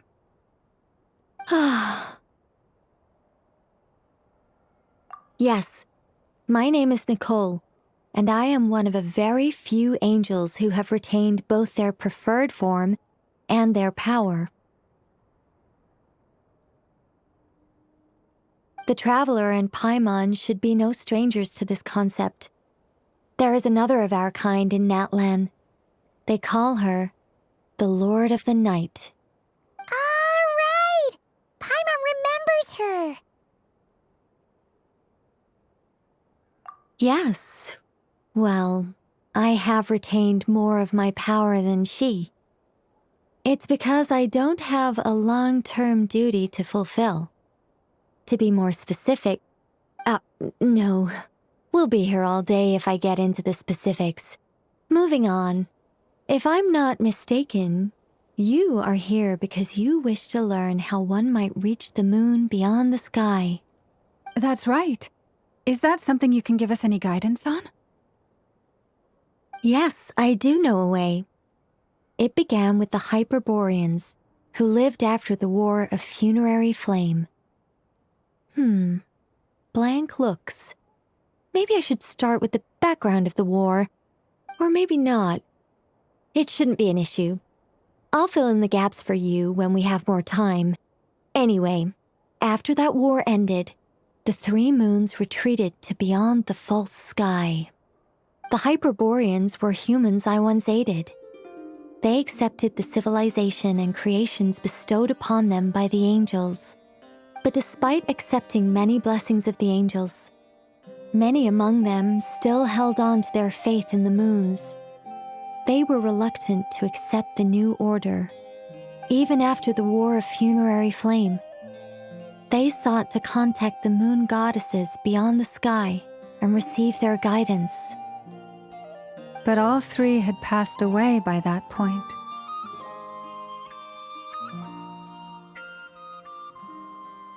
This mage has a unique method of communicating. Is she talking about the moons? Yes, but they did not know. And so, still they prayed for the moon goddess's mercy. After building titanic structures that consumed vast amounts of Kuvaki, at last they glimpsed the moons and heard their voices. But of course, they were gravely disappointed, for it was then that they realized the three moon goddesses were dead. Oh, that's such a sad story. It is.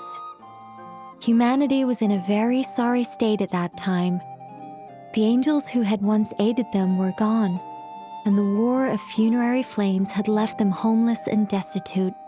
Just a second, I gotta ask. How relevant is all this history to the task at hand? Well, I mean, it's...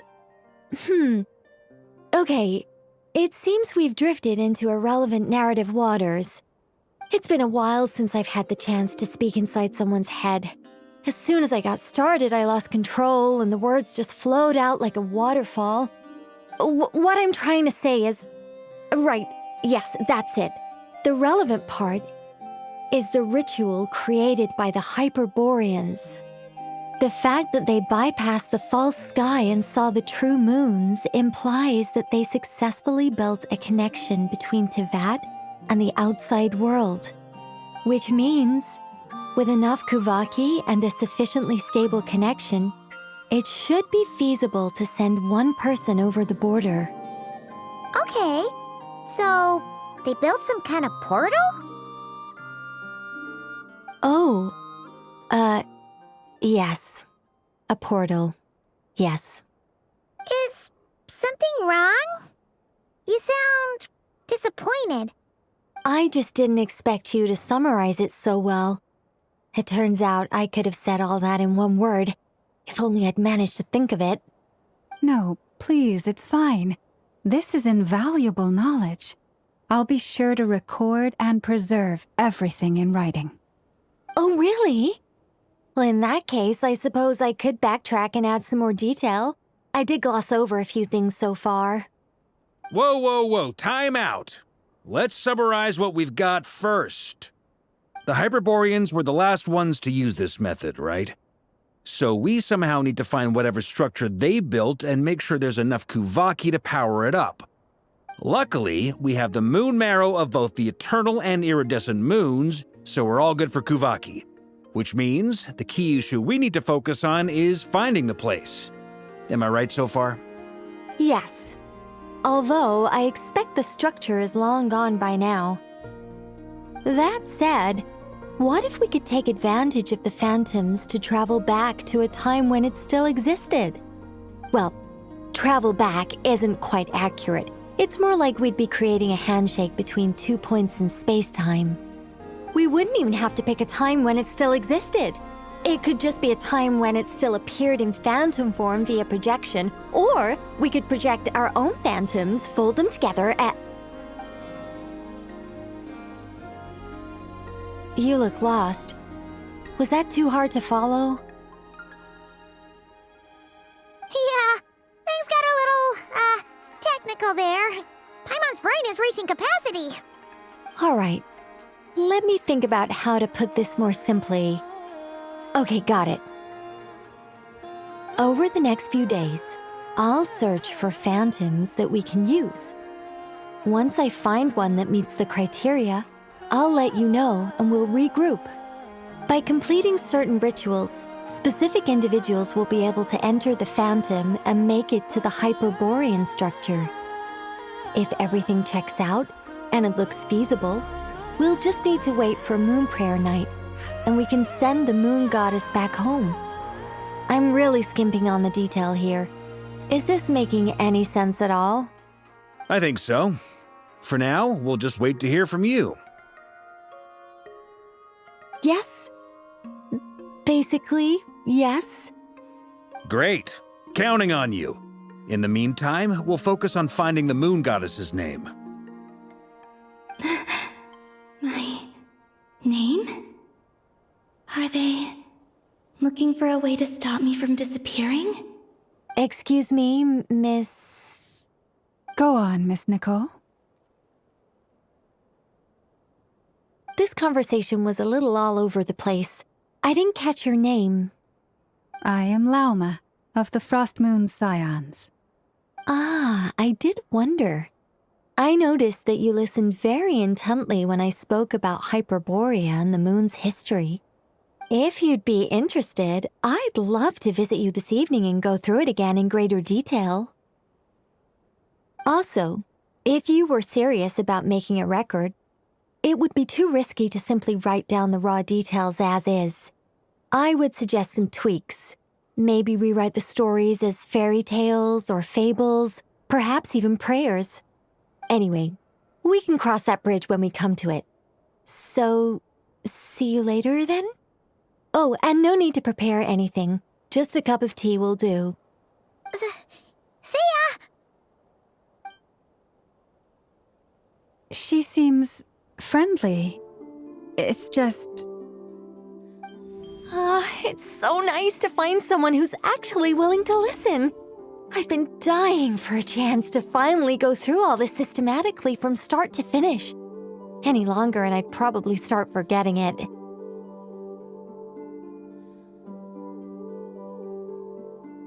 Now Paimon gets why Alice told us to mind our heads. Ha ha ha ha, what did I tell you? A lot of quirky people in Alice's orbit. Now then, the next order of business is, where do we start looking for the Moon Goddess's name? Maybe the rest of what Nicole has to say might give us some clues. Once I've heard her out, I'll summarize the salient points and share them with you all. I'm also inclined to review our other documents. Yes, our faith was first established by our Hyperborean ancestors, but many of the more factually accurate records are from after Kutar's birth. Sounds like we're gonna follow Columbina's journey through Teyvat, huh? In that case, we'll start by heading to the Frost Moon Enclave. Sounds like a plan. take this with you. I'll see about getting in touch with the Fatui. It'll probably just be Arlecchino and Sandroni again. They're the only ones who would want to help. Thank you, Mr. Varka. Don't mention it. Honestly, I'm more comfortable dealing with the Fatui than prying into the details of a young lady's childhood. Catch you later. I should follow them, just in case there's some way that I can help.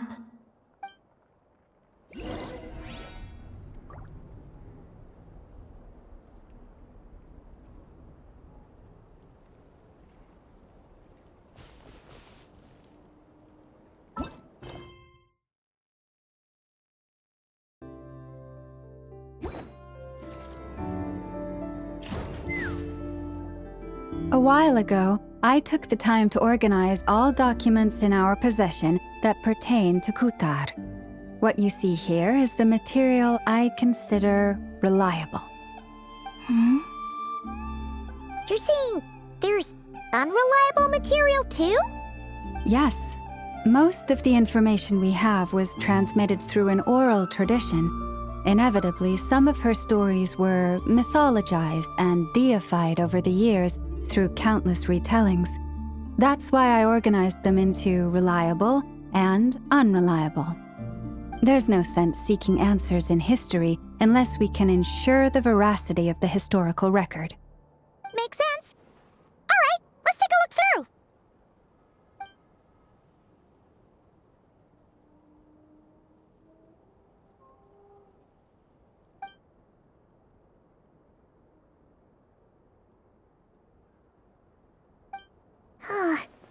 Almost all these records refer to Kutar instead of Columbina. Although neither of those is her real name. Paimon's not sure what point she's trying to make. What we can gather from these records is that the Frost Moon Scions worshipped her as a god, placing impossible expectations upon her. I cannot fault them for their earnest faith, but for all their devotion, worshipping her day in, day out changed nothing. I imagine that none of it resonated with Columbina. It wouldn't surprise me if, even back then, she had already begun to reject the name Kutar and everything it represented. Lama speaks the truth. When I heard them call upon Kutar with hope and expectation in their voices, they may as well have been calling upon somebody else.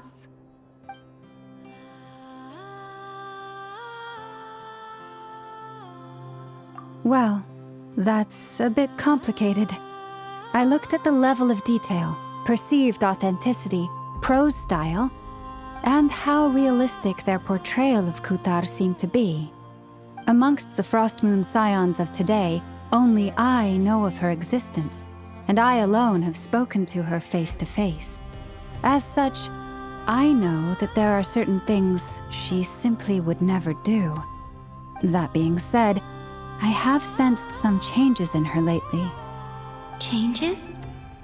Me? Seems like this is getting us nowhere. For what it's worth, why don't we check the unreliable sources too? Sure. Give me a moment.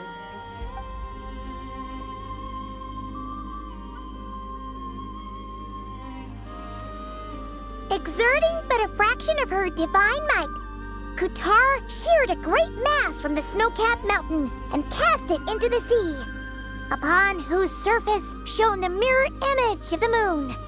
Thus was formed the island of Hisi. Yeah, right. That doesn't even begin to pass the sniff test. The 3 moons are naught but lies through and through. Only one moon has ever shone for us, and Kutar is her name. The vast majority of ancient texts are filled with fanciful tales like these. I trust you understand my criteria a little better now. Kutar did not speak, merely gazing into the distance in silence. And where her gaze landed, this was her prophecy. Clearly, whoever wrote this text never even met Kutar. Otherwise, they'd know that her eyes are always closed. What about you, Traveler? What are you reading?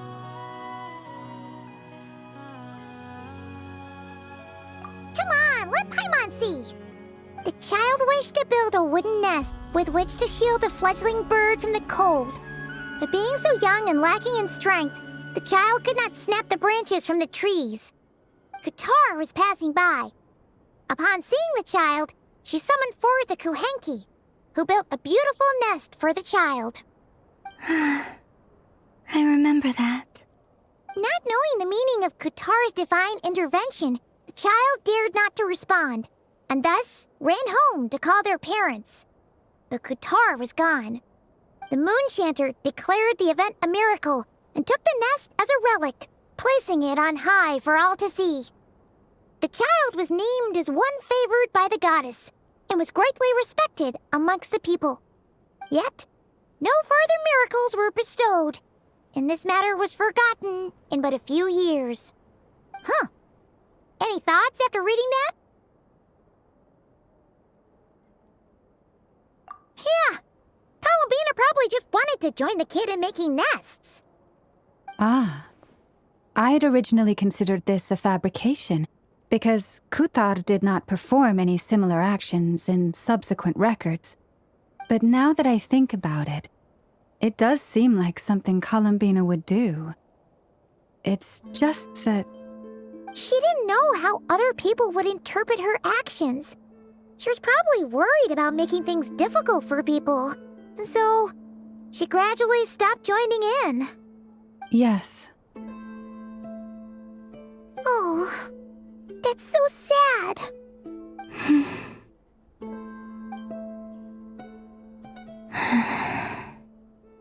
And now, I can make no such gestures of warmth, even if I want to.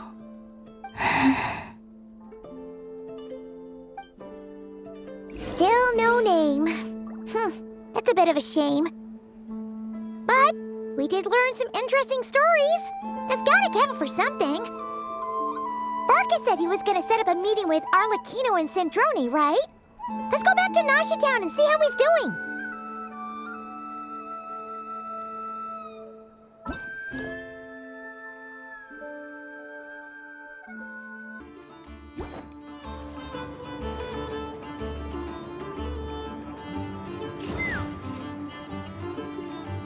Let's see. There's Varka. Oh, and it's Durin and Albedo too. Yeah, this is pretty much the same place we bumped into each other last time. I convinced them to stick around a little longer. We were all waiting on people, so I figured having a little company would help pass the time. Ah, so you've been waiting for us? Does this mean that you've already arranged things with the Fatui? Sure does. Now you're back, we can go meet up with them together. How'd your investigation at the Frost Moon Enclave go? Well, we didn't find out Columbina's true name. But apart from that, it went pretty well.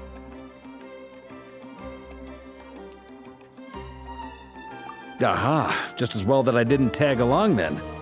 I'm sure our moon goddess wouldn't want every man and his dog knowing all about her private life. Still, desperate times, desperate measures, I guess. Someone had to do it. So, Varka was waiting on us, but what about you two? Are you waiting for Alice? Oh, no, we already met with her. We discussed that experiment I mentioned to you last time. Oh, and she also handed me this communication device. That's right. I understand she informed you about the relationship between the phantom phenomena and Tevat's borders, yes? She wants me to help her with some more experiments on that front. She said that she'll contact me through this device with more information. Ah, I see. Following instructions and making observations. Pretty common research method. Takes me right back to Albedo's lab. Wait, then who exactly are you meeting? Someone you know. Albedo's met him too. But I don't think Miss Lauma or the Grand Master have been introduced. Introductions are overrated, especially in cases like this. It's you! So? It's not like the academia has prohibitions against going abroad. Also, I applied for leave. I've been writing to Hat Guy since obtaining a human form. I've already brought him up to speed on everything that's been going on in Nodcry. Hat Guy? Turns out, I actually have heard that name before. Oh? Then why did you react the same way I did? I only knew the name, not the fella. But since we're all here, let's do some introductions for what it's worth. I'm Varka, Grand Master of the Knights of Favonius. Lauma, Moon Chanter of the Frost Moon Scions. And I'm a Driosh from the Vahumana Darshan of the Sumeru Academia. Hat Guy. Good to see you again, Mr. Guy. I believe we last saw each other on the boat ride here.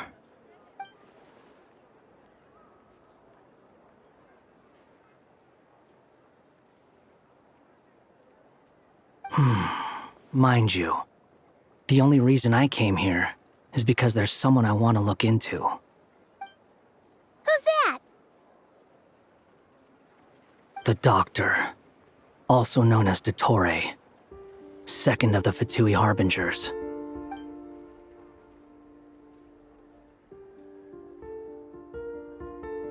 From the tone of your voice, it sounds like there's bad blood between you. I was reviewing our archives and noticed that a lot of information about him was missing. Left a bad taste in my mouth. That's all there is to it. Dottore, or Zondique, as he was then known, once studied at the Academia, but he got kicked out before he could graduate.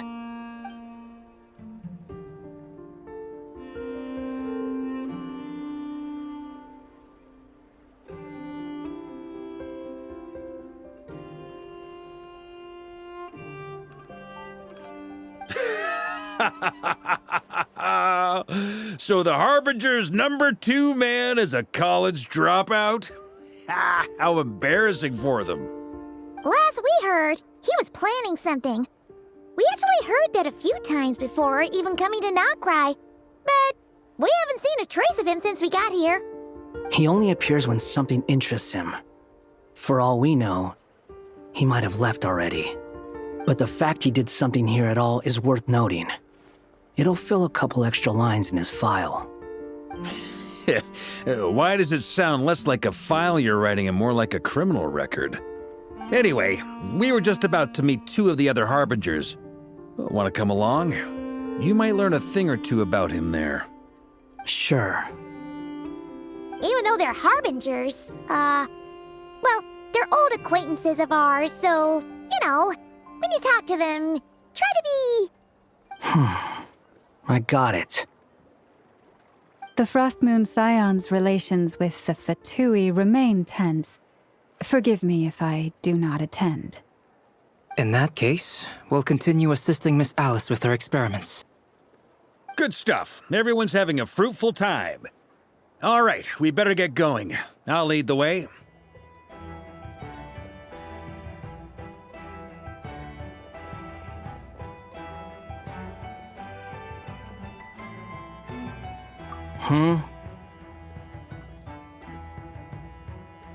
Well, yeah, that's obviously part of it. But I'm not the only one who has a score to settle with him. Neither you, nor Lesser Lord Kusanali, nor I want to see him meddling with things again.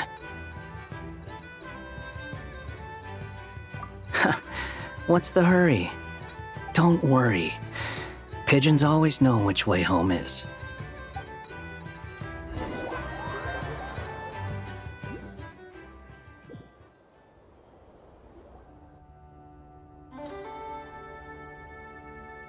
You made it. Who is this? A scholar from Sumeru. They call him Hat Guy. He's an old friend of the Travelers. Wait, this is the Academia representative you wrote about? He doesn't exactly look the part. I believe this will prove my identity. You'll notice it bears the seal of the Sanctuary of Surasthana. Well, what do you know? So it does. All right then. My mistake. It's fine. I expected as much. What? So as I mentioned in my letter, the Academia's got its eyes on Dottore. But this matter remains top secret. Apart from those assisting in the investigation, the fewer people who know, the better. If anyone asks, I'm here in Nocturne to pursue my personal academic interests. Gotta say, Varka, you did pretty well to keep all this under wraps for so long. Sounds like you got in touch with the Academia about this way back. You flatter me. Where do I even start? Remember that time we fought Rerir at Star Sand Shoal? He sure let me have it then, didn't he? I'll bet Dottore had that all sketched out, with me as his convenient little pawn. He could not care less about us if he tried, but hey! The feeling's mutual. Does Dottore really strike you as the sort who values his relationships with his colleagues? Fair point. Definitely not. Which is why I always keep my guard up whenever he starts making suspicious moves. To that extent, our motivations align. On top of which, I consider you trustworthy people. Now, back on topic. In the wake of the Reikir of Solnari episode, Sandrone and I grew suspicious about Dottore's complete inaction during the entire affair. So we tried to find out what he'd been up to, but unfortunately to no avail. He never lets anyone in on his plans. The more he cares about something, the more secretive he gets. Indeed. Perhaps he believes that by keeping a low profile, he can avoid trouble. But that trick isn't going to work on his colleagues. Yeah, I mean, he's been researching the ancient moon's remnants. And he's been trying to get his paws on the moon marrows. Only an idiot would believe he doesn't have something more planned. With this in mind, I returned to Snezhnaya and relayed my thoughts to Her Majesty the Tsaritsa, entreating her to have him recalled. That's pretty direct. Did the Tsaritsa agree? Yes. I made it abundantly clear that the Fatui's business in Nocturne is almost concluded, and we do not need 3 harbingers in this territory. Her Majesty concurred. Accordingly, Dottore has returned at her orders. I imagine he is continuing with experiments, which no one besides he would ever have any interest in. Common sense might mean nothing to him, but he's not stupid. He knows that no good can come from opposing the Tsaritsa. Smarts alone won't get him all the way. He needs the Rooster's resources and Regrator's Mora, both of which the Tsaritsa can strip from him by waggling a finger. But doesn't he have a track record of publicly following orders while going against them in private? He probably has it down to a fine art by now. Wouldn't put it past him. We worked together on a research project once. Only briefly, but it was enough to show me that we're fundamentally different people. He has no interest in doing things methodically, stage by stage. His thoughts jump all over the place, and the moment his curiosity is satisfied, or he gets the results he wants, he disappears. The only similarity we share is that, once we set our minds on doing something, we will see it done, whatever it takes. Well, we definitely saw some of that in your battle with Rerir. You got so competitive. Ugh, do not remind me. Then I believe we all concur. Dottore will not simply give up. Fantastic. Now this is turning into a whole day of unpleasant memories. Ugh. Are you talking about the moon marrow stuff?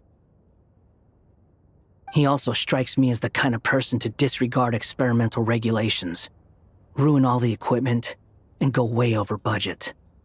Then leave the first person he can find to deal with the fallout. Exactly. This one time, he was running some high-temperature experiment and the substance exploded. But does he care? No. He orders his subordinates to open the device so he can observe the results, which causes the gas inside to leak out. That gas was poisonous. If I hadn't been there, who knows how many people might have died. And after all that, he left while I was still cleaning up after his mess.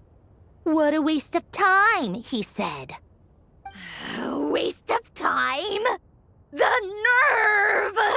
He wasted my time! You've been bottling that up for a while, huh? Hat guy, I must say, you seem awfully familiar with internal Fatui affairs, especially when it comes to Dottore. Thank you, Lady Harbingers, for providing such valuable information. I have no other questions for now, so I'll be on my way. Wait, what? You're just gonna leave? You're welcome to join if you want. Ugh. Just when Paimon thought he'd finally mellowed out. He makes quite the impression. I'll say. I've met tons of headstrong people, but not many of them would join me in bad-mouthing Dottore. Anyway, back to the main agenda. Barca, you said that Columbina has gone missing? Or rather, disappeared. Yeah. We're working on building a connection between her and this world. The simplest method is to find out her real name. I've actually asked her that question before, but she said she didn't know. Considering our relationship, I doubt she was lying to me. As far as I recall, she was never dispatched by Her Majesty to claim a gnosis or anything like that. The Tsaritsa's plans had long contained a place specifically for her. I always thought that was weird. What could she do that the rest of us couldn't? Knowing what we do now, it's probably something related to Kavaki, right? More than likely. When she first arrived, Columbina would often go to Her Majesty and ask when she could start the task assigned to her. But Her Majesty always gave the same reply. The time has not yet come. So she spent her days in Snezhnaya doing basically nothing. The Tsaritsa has summoned a beautiful blind maiden to be a harbinger, giving her the third seat by virtue only of her enchanting voice. It was a dumb and stupid rumor, but the reality of the situation made it hard to refute. And what happened after that? I imagine she stopped caring. She no longer seemed to care why she had been recruited, and Her Majesty never gave her any missions, so she just continued to sing in the flower garden. For my part, I was busy. So busy, in fact, that watching someone be that idol had me fuming. But still, I got the sense that she had long been used to a life of other people claiming she was needed when she wasn't. I just felt that having a place to stay would cost me something eventually. And so I waited quietly for the day that I would have to pay the price. And on the other end of that spectrum, you had me. Someone once told me that I had the lousiest work and the toughest luck. That's a good way of putting it. I forget who said it, but those words have always stuck with me.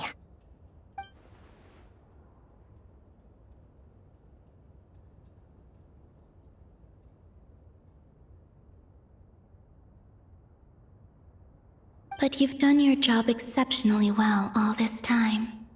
Because at heart, you are a conscientious person.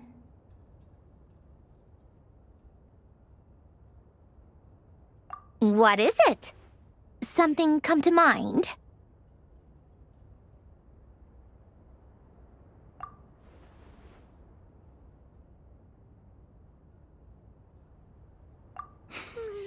That makes sense. Nothing screams you are needed like your name shouted from across the town. Well, good luck with it. But if you ask me, Columbina is still the most shoutable name. I'm just so used to it now, after all the arguments we've had.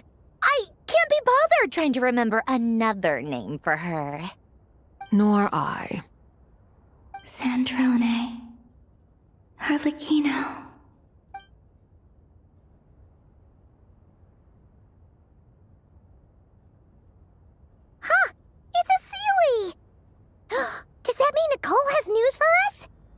Ladies, I thank you for your hospitality. If the chance ever comes up, I definitely owe you both a drink sometime. I'm sure it will. You can make your own way out. Heck, you've been here enough times, you probably know your way around better than I do. Okay, time to do what adventurers do best. Follow that Sealy!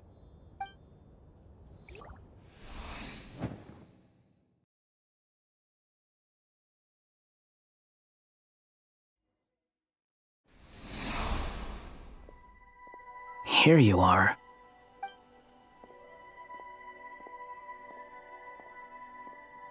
Oh, hat guy. How come you're back so soon? Did things go all right with the Fatui? Fine.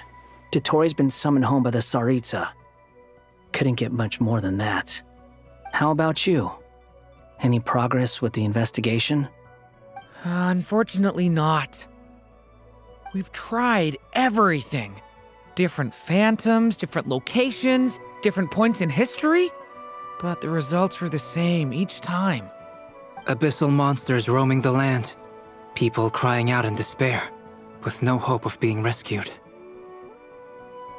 Every time I see it, I can't help but think, is this what it was like in Mondstadt when Dragonspine Durin attacked? And if I fail in the task I've been given, will I create yet another tragedy? That's just meaningless speculation.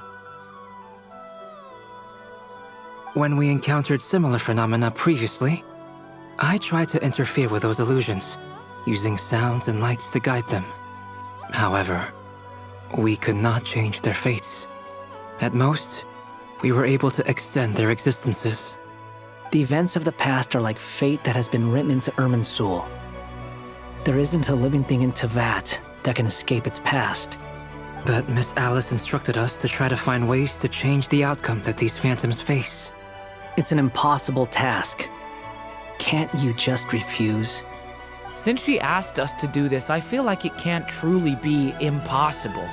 Or if it is, well, mages can make the impossible possible. I could not have been born as Durin otherwise. But you also said that your past 39 attempts were fruitless. That's true. But you're still going. Yes. After this many futile attempts, surely you realize that you're not doing this because you still believe what some mage told you. It's because you want her hypothesis to come true. It's something you wish for deep inside. So, think for yourself about what you want to do. As long as you don't believe it's futile, it isn't. Yeah. Previous experience indicates that we cannot touch the phantoms, which limits the effectiveness of our interventions. If we want to clear this hurdle, we need to break this rule somehow. Same thought here. Following the same rules means repeating the same failures. Reducing ourselves to mere playthings of fate. So you mean we need to figure out a way to make contact with them despite knowing that we can't? Yes, and I suspect that's something only you are capable of.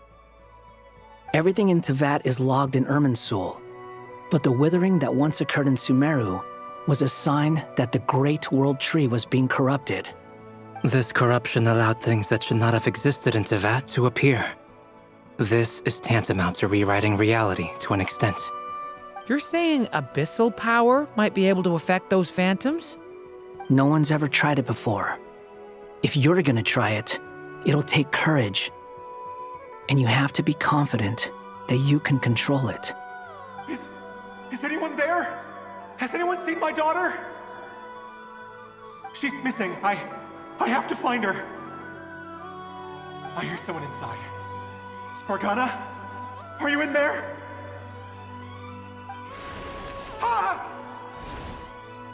If I can use my abyssal powers to warn him that there is danger here, maybe it'll change his decision. Maybe he'll stay away. Yes. The important thing is not the nature of the power, but rather how you use it. To intimidate and obstruct. Sounds about right for the Abyss. Let me try. I should be able to influence that thing. Have you seen a little girl? What? This isn't the time for that! Just run!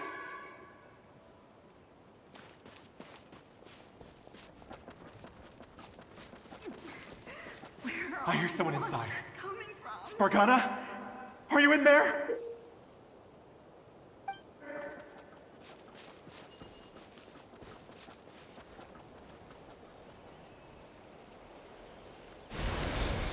Ah! Have you seen a little girl? What? This isn't the time for that! Just run!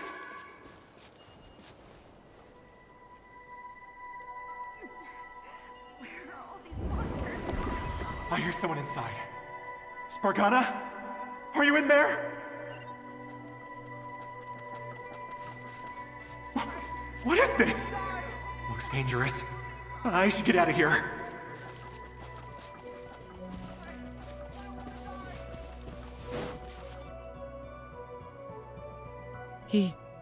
He really left. Ha! We did it! Don't celebrate too soon. Follow him. See what he does next.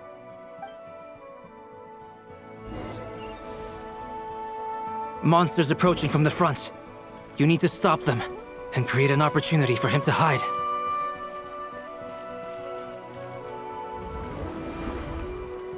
No, there's monsters ahead.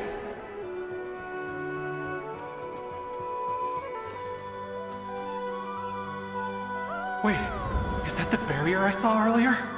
Why is it appearing now? It's as if someone's controlling it.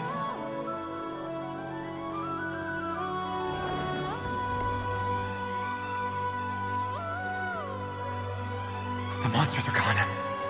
Is it safe now?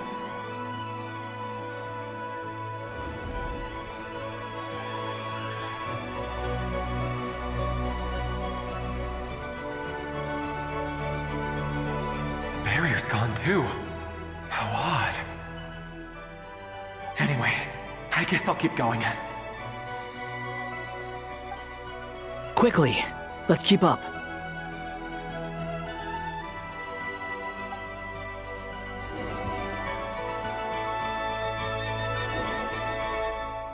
Wait, there was someone else here? Don't go any further. We've got anti-monster traps laid out everywhere. But my daughter must just be up ahead. I have to go. This way's blocked.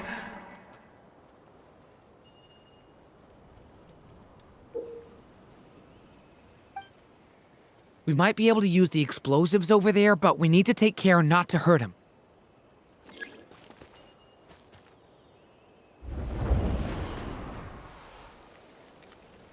I'll use the barrier to keep him at a safe distance.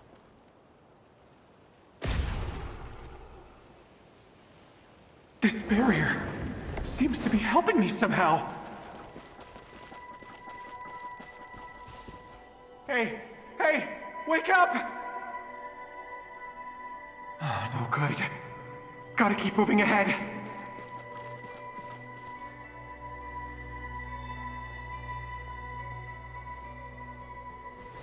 So many monsters! There's still a chance, Durin. Use the traps.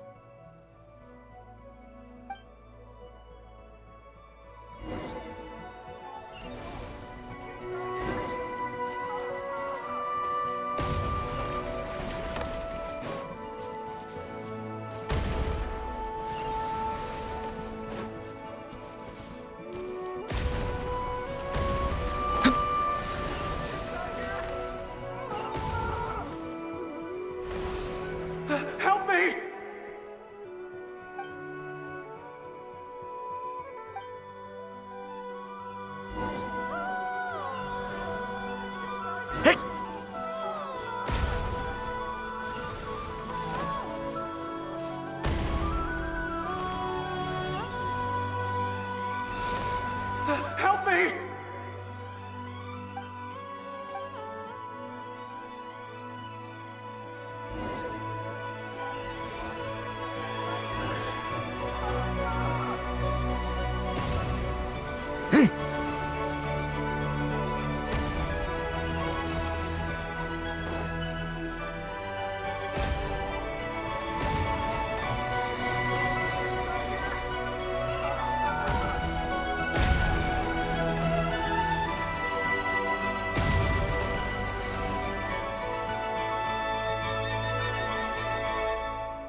This is a new development. I've never seen this happen before.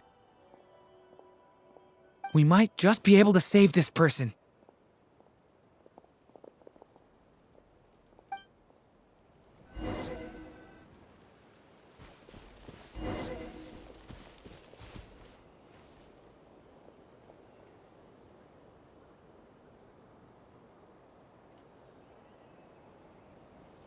Hello there. Have you seen my daughter? Spargana is her name. She's carrying a large backpack. Get out while you still can, you fool.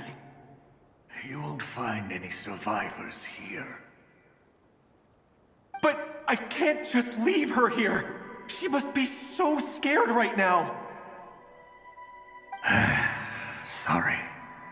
Wish I could help, but I haven't seen her. You'll just have to keep looking. Okay, thank you. If I do find her, I'll get her to shelter and come back for you. Don't bother. I've got nowhere left to go.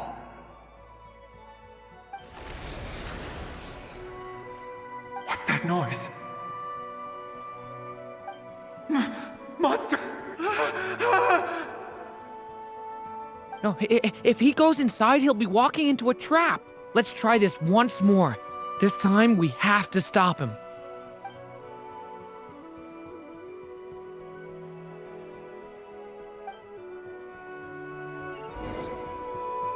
Hey! Why? How will I know where Spargana's gone like this? You know what? I'll trust this strange barrier. It's gotten me this far after all.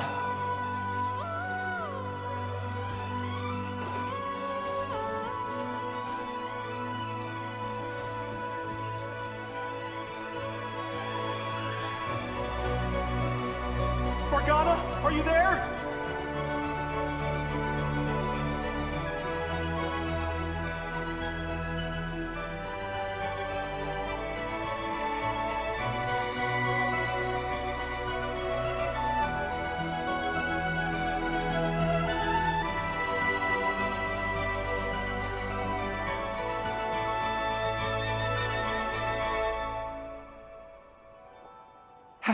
Hello, I'm looking for...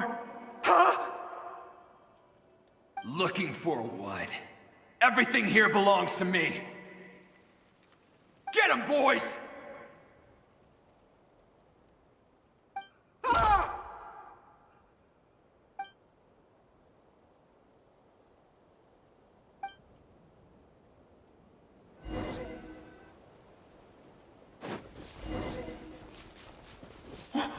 Why?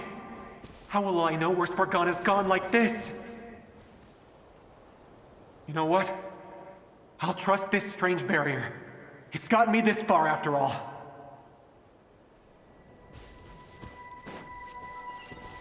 What? What's this? Hey! Let us out! Spargana, are you there?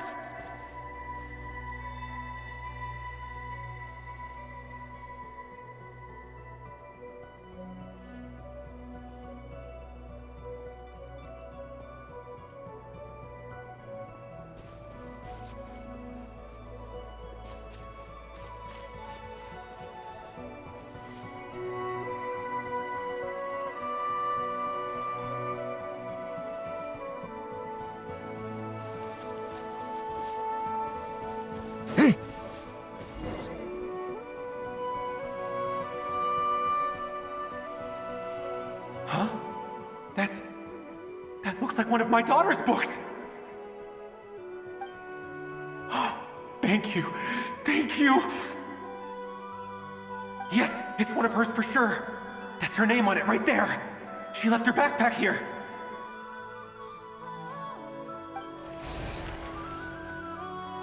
Durin, just like last time. Use the explosives.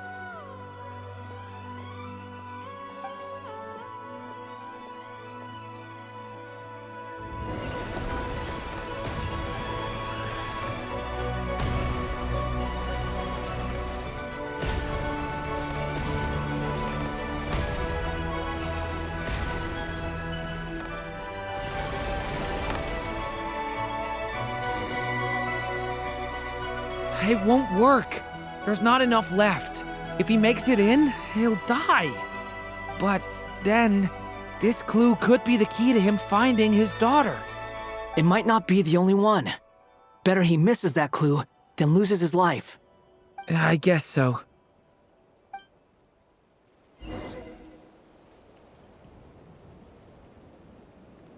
Stop him, Durin. We can't let him get any further in. That's my daughter's book! She's passed this way! Why?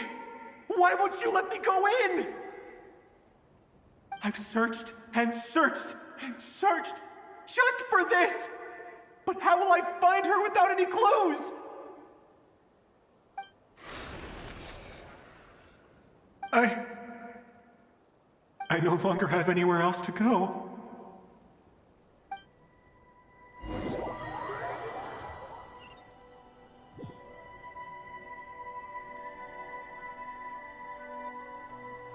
I'm sorry. I'm so sorry. He refuses to go anywhere else. Whether he opens this door or not, all that awaits him now is death. We couldn't change his fate. Albedo? Hat Guy? Let's try one more time. I don't know how we're gonna do this, but I don't want to give up either.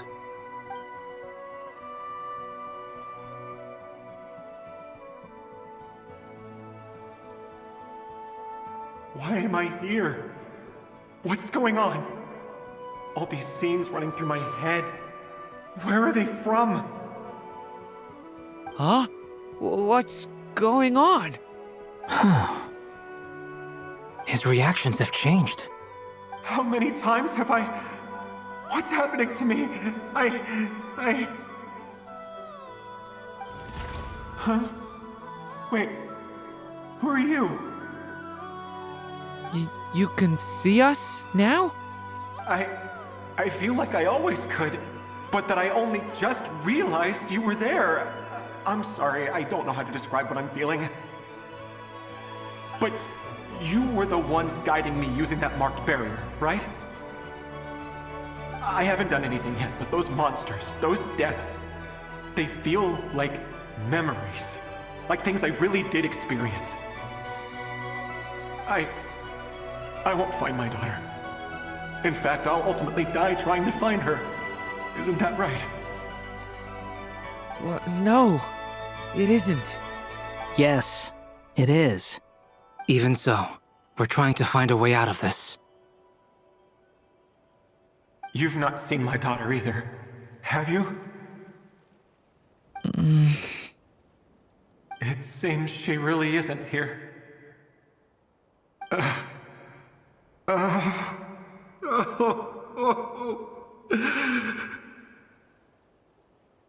I'm sorry we couldn't help you.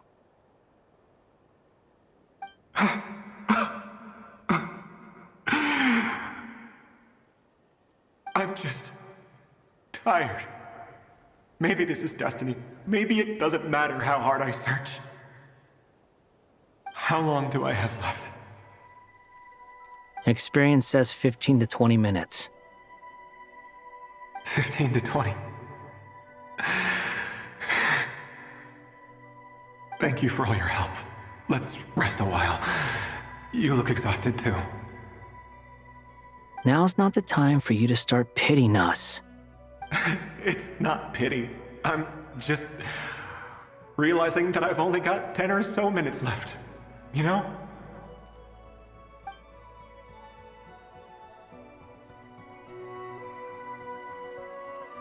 You say you're from Mondstadt, yes? A place with windmills, where people enjoy limitless freedom? And you're from Sumeru, where they've built an academy into a giant tree? Yes. It seems you've never heard of either place. Those names are unknown to me, I'm afraid, yes. Have you heard of Hyperborea? I have, but I heard that it was destroyed in the distant past. I see. That was where my ancestors once lived. What about Delphi Pytho? Was it later rebuilt? I've never heard that name. Then what about Sal Vindagnir? I have seen that name on stone tablets on Dragonspine, but I'm afraid the only things left of that place are its ruins. I see. Sure enough, there was no way to turn this around, huh? I'm sorry. I was the one who asked to chat, but it seems like we're too many ages apart. There's barely any common ground to start from. It's all right. We did hear something new, at least. From how you speak of your lives, things must be going all right for you, I guess. They are. Mondstadt is a place of freedom and happiness. There's a lot of good people in the church and the Knights of Favonius, and even outsiders find that it's an easy place to feel at home. We have festivals a few times a year. Everyone gets together to drink, sing, and be merry. Sumeru is a lot more uptight. Not really the kind of place where you can relax. It's a nation fraught with problems wherever you look. But if all you want in life is to seek knowledge, I guess it's pretty much paradise. That's wonderful. In other words, after this all-devouring black tide passed, humanity did not merely avoid extinction, but rose to build prosperous civilizations anew. I mean, I can see you all right now. That must mean the future isn't a total mess, right? That's true. Well, time's almost up. Let's part ways, I think. Might be best if you don't waste too much time on me. The chances are slim, I know, but I'd like to spend these last few minutes looking for Spargana. If things work out, I'd love to tell her about what I've heard. May we meet again. Well, or not, most probably. In that case, may your wishes come true.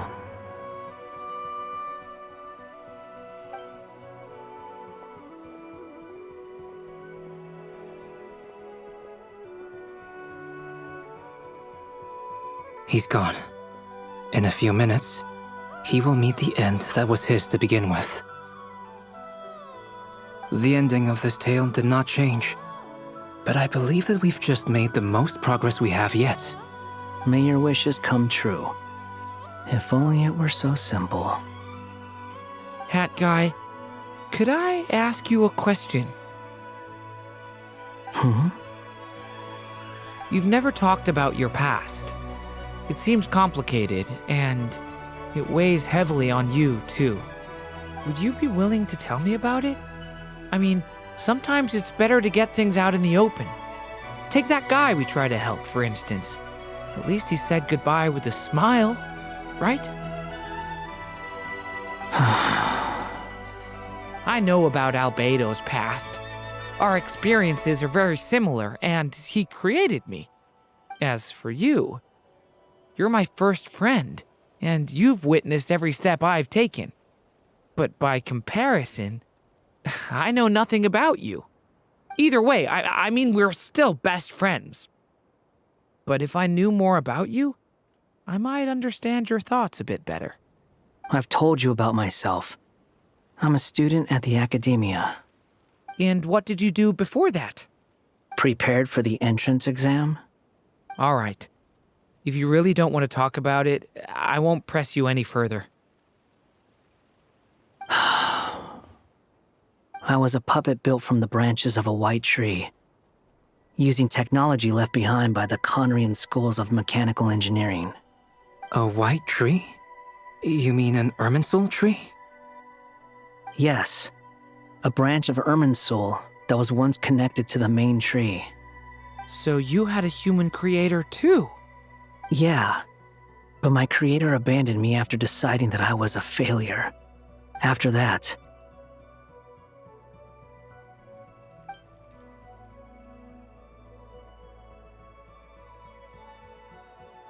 Durin, resisting the influence of the Abyss, suppressing the urge to destroy, trying to do the right thing.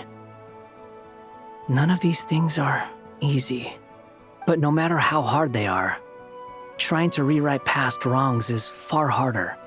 You asked me if you would create a new tragedy if you failed. I told you there was no point speculating about that. But the real answer is, yes, you absolutely will. That guy. But at least you've got people here to help steer you away from the wrong path. So, just keep aiming towards the light. I will. I promise. All right, break time's over. Hello? Durin speaking. Hello, friends, it's me! What have you been up to, I'm detecting some unmistakable fluctuations here at the border. The amplitude isn't particularly high, but they're completely different signals from the ones before, and the scale is comparable to those I've detected previously. Alice, we were unable to save that person. However, he appears to have retained a portion of the memories gained through that cycle, and was able to hold a conversation with us. I see. Well, that is rather odd indeed. It definitely merits further attention. Could I trouble you to keep trying the same approach? I need to gather some more data. Counting on you.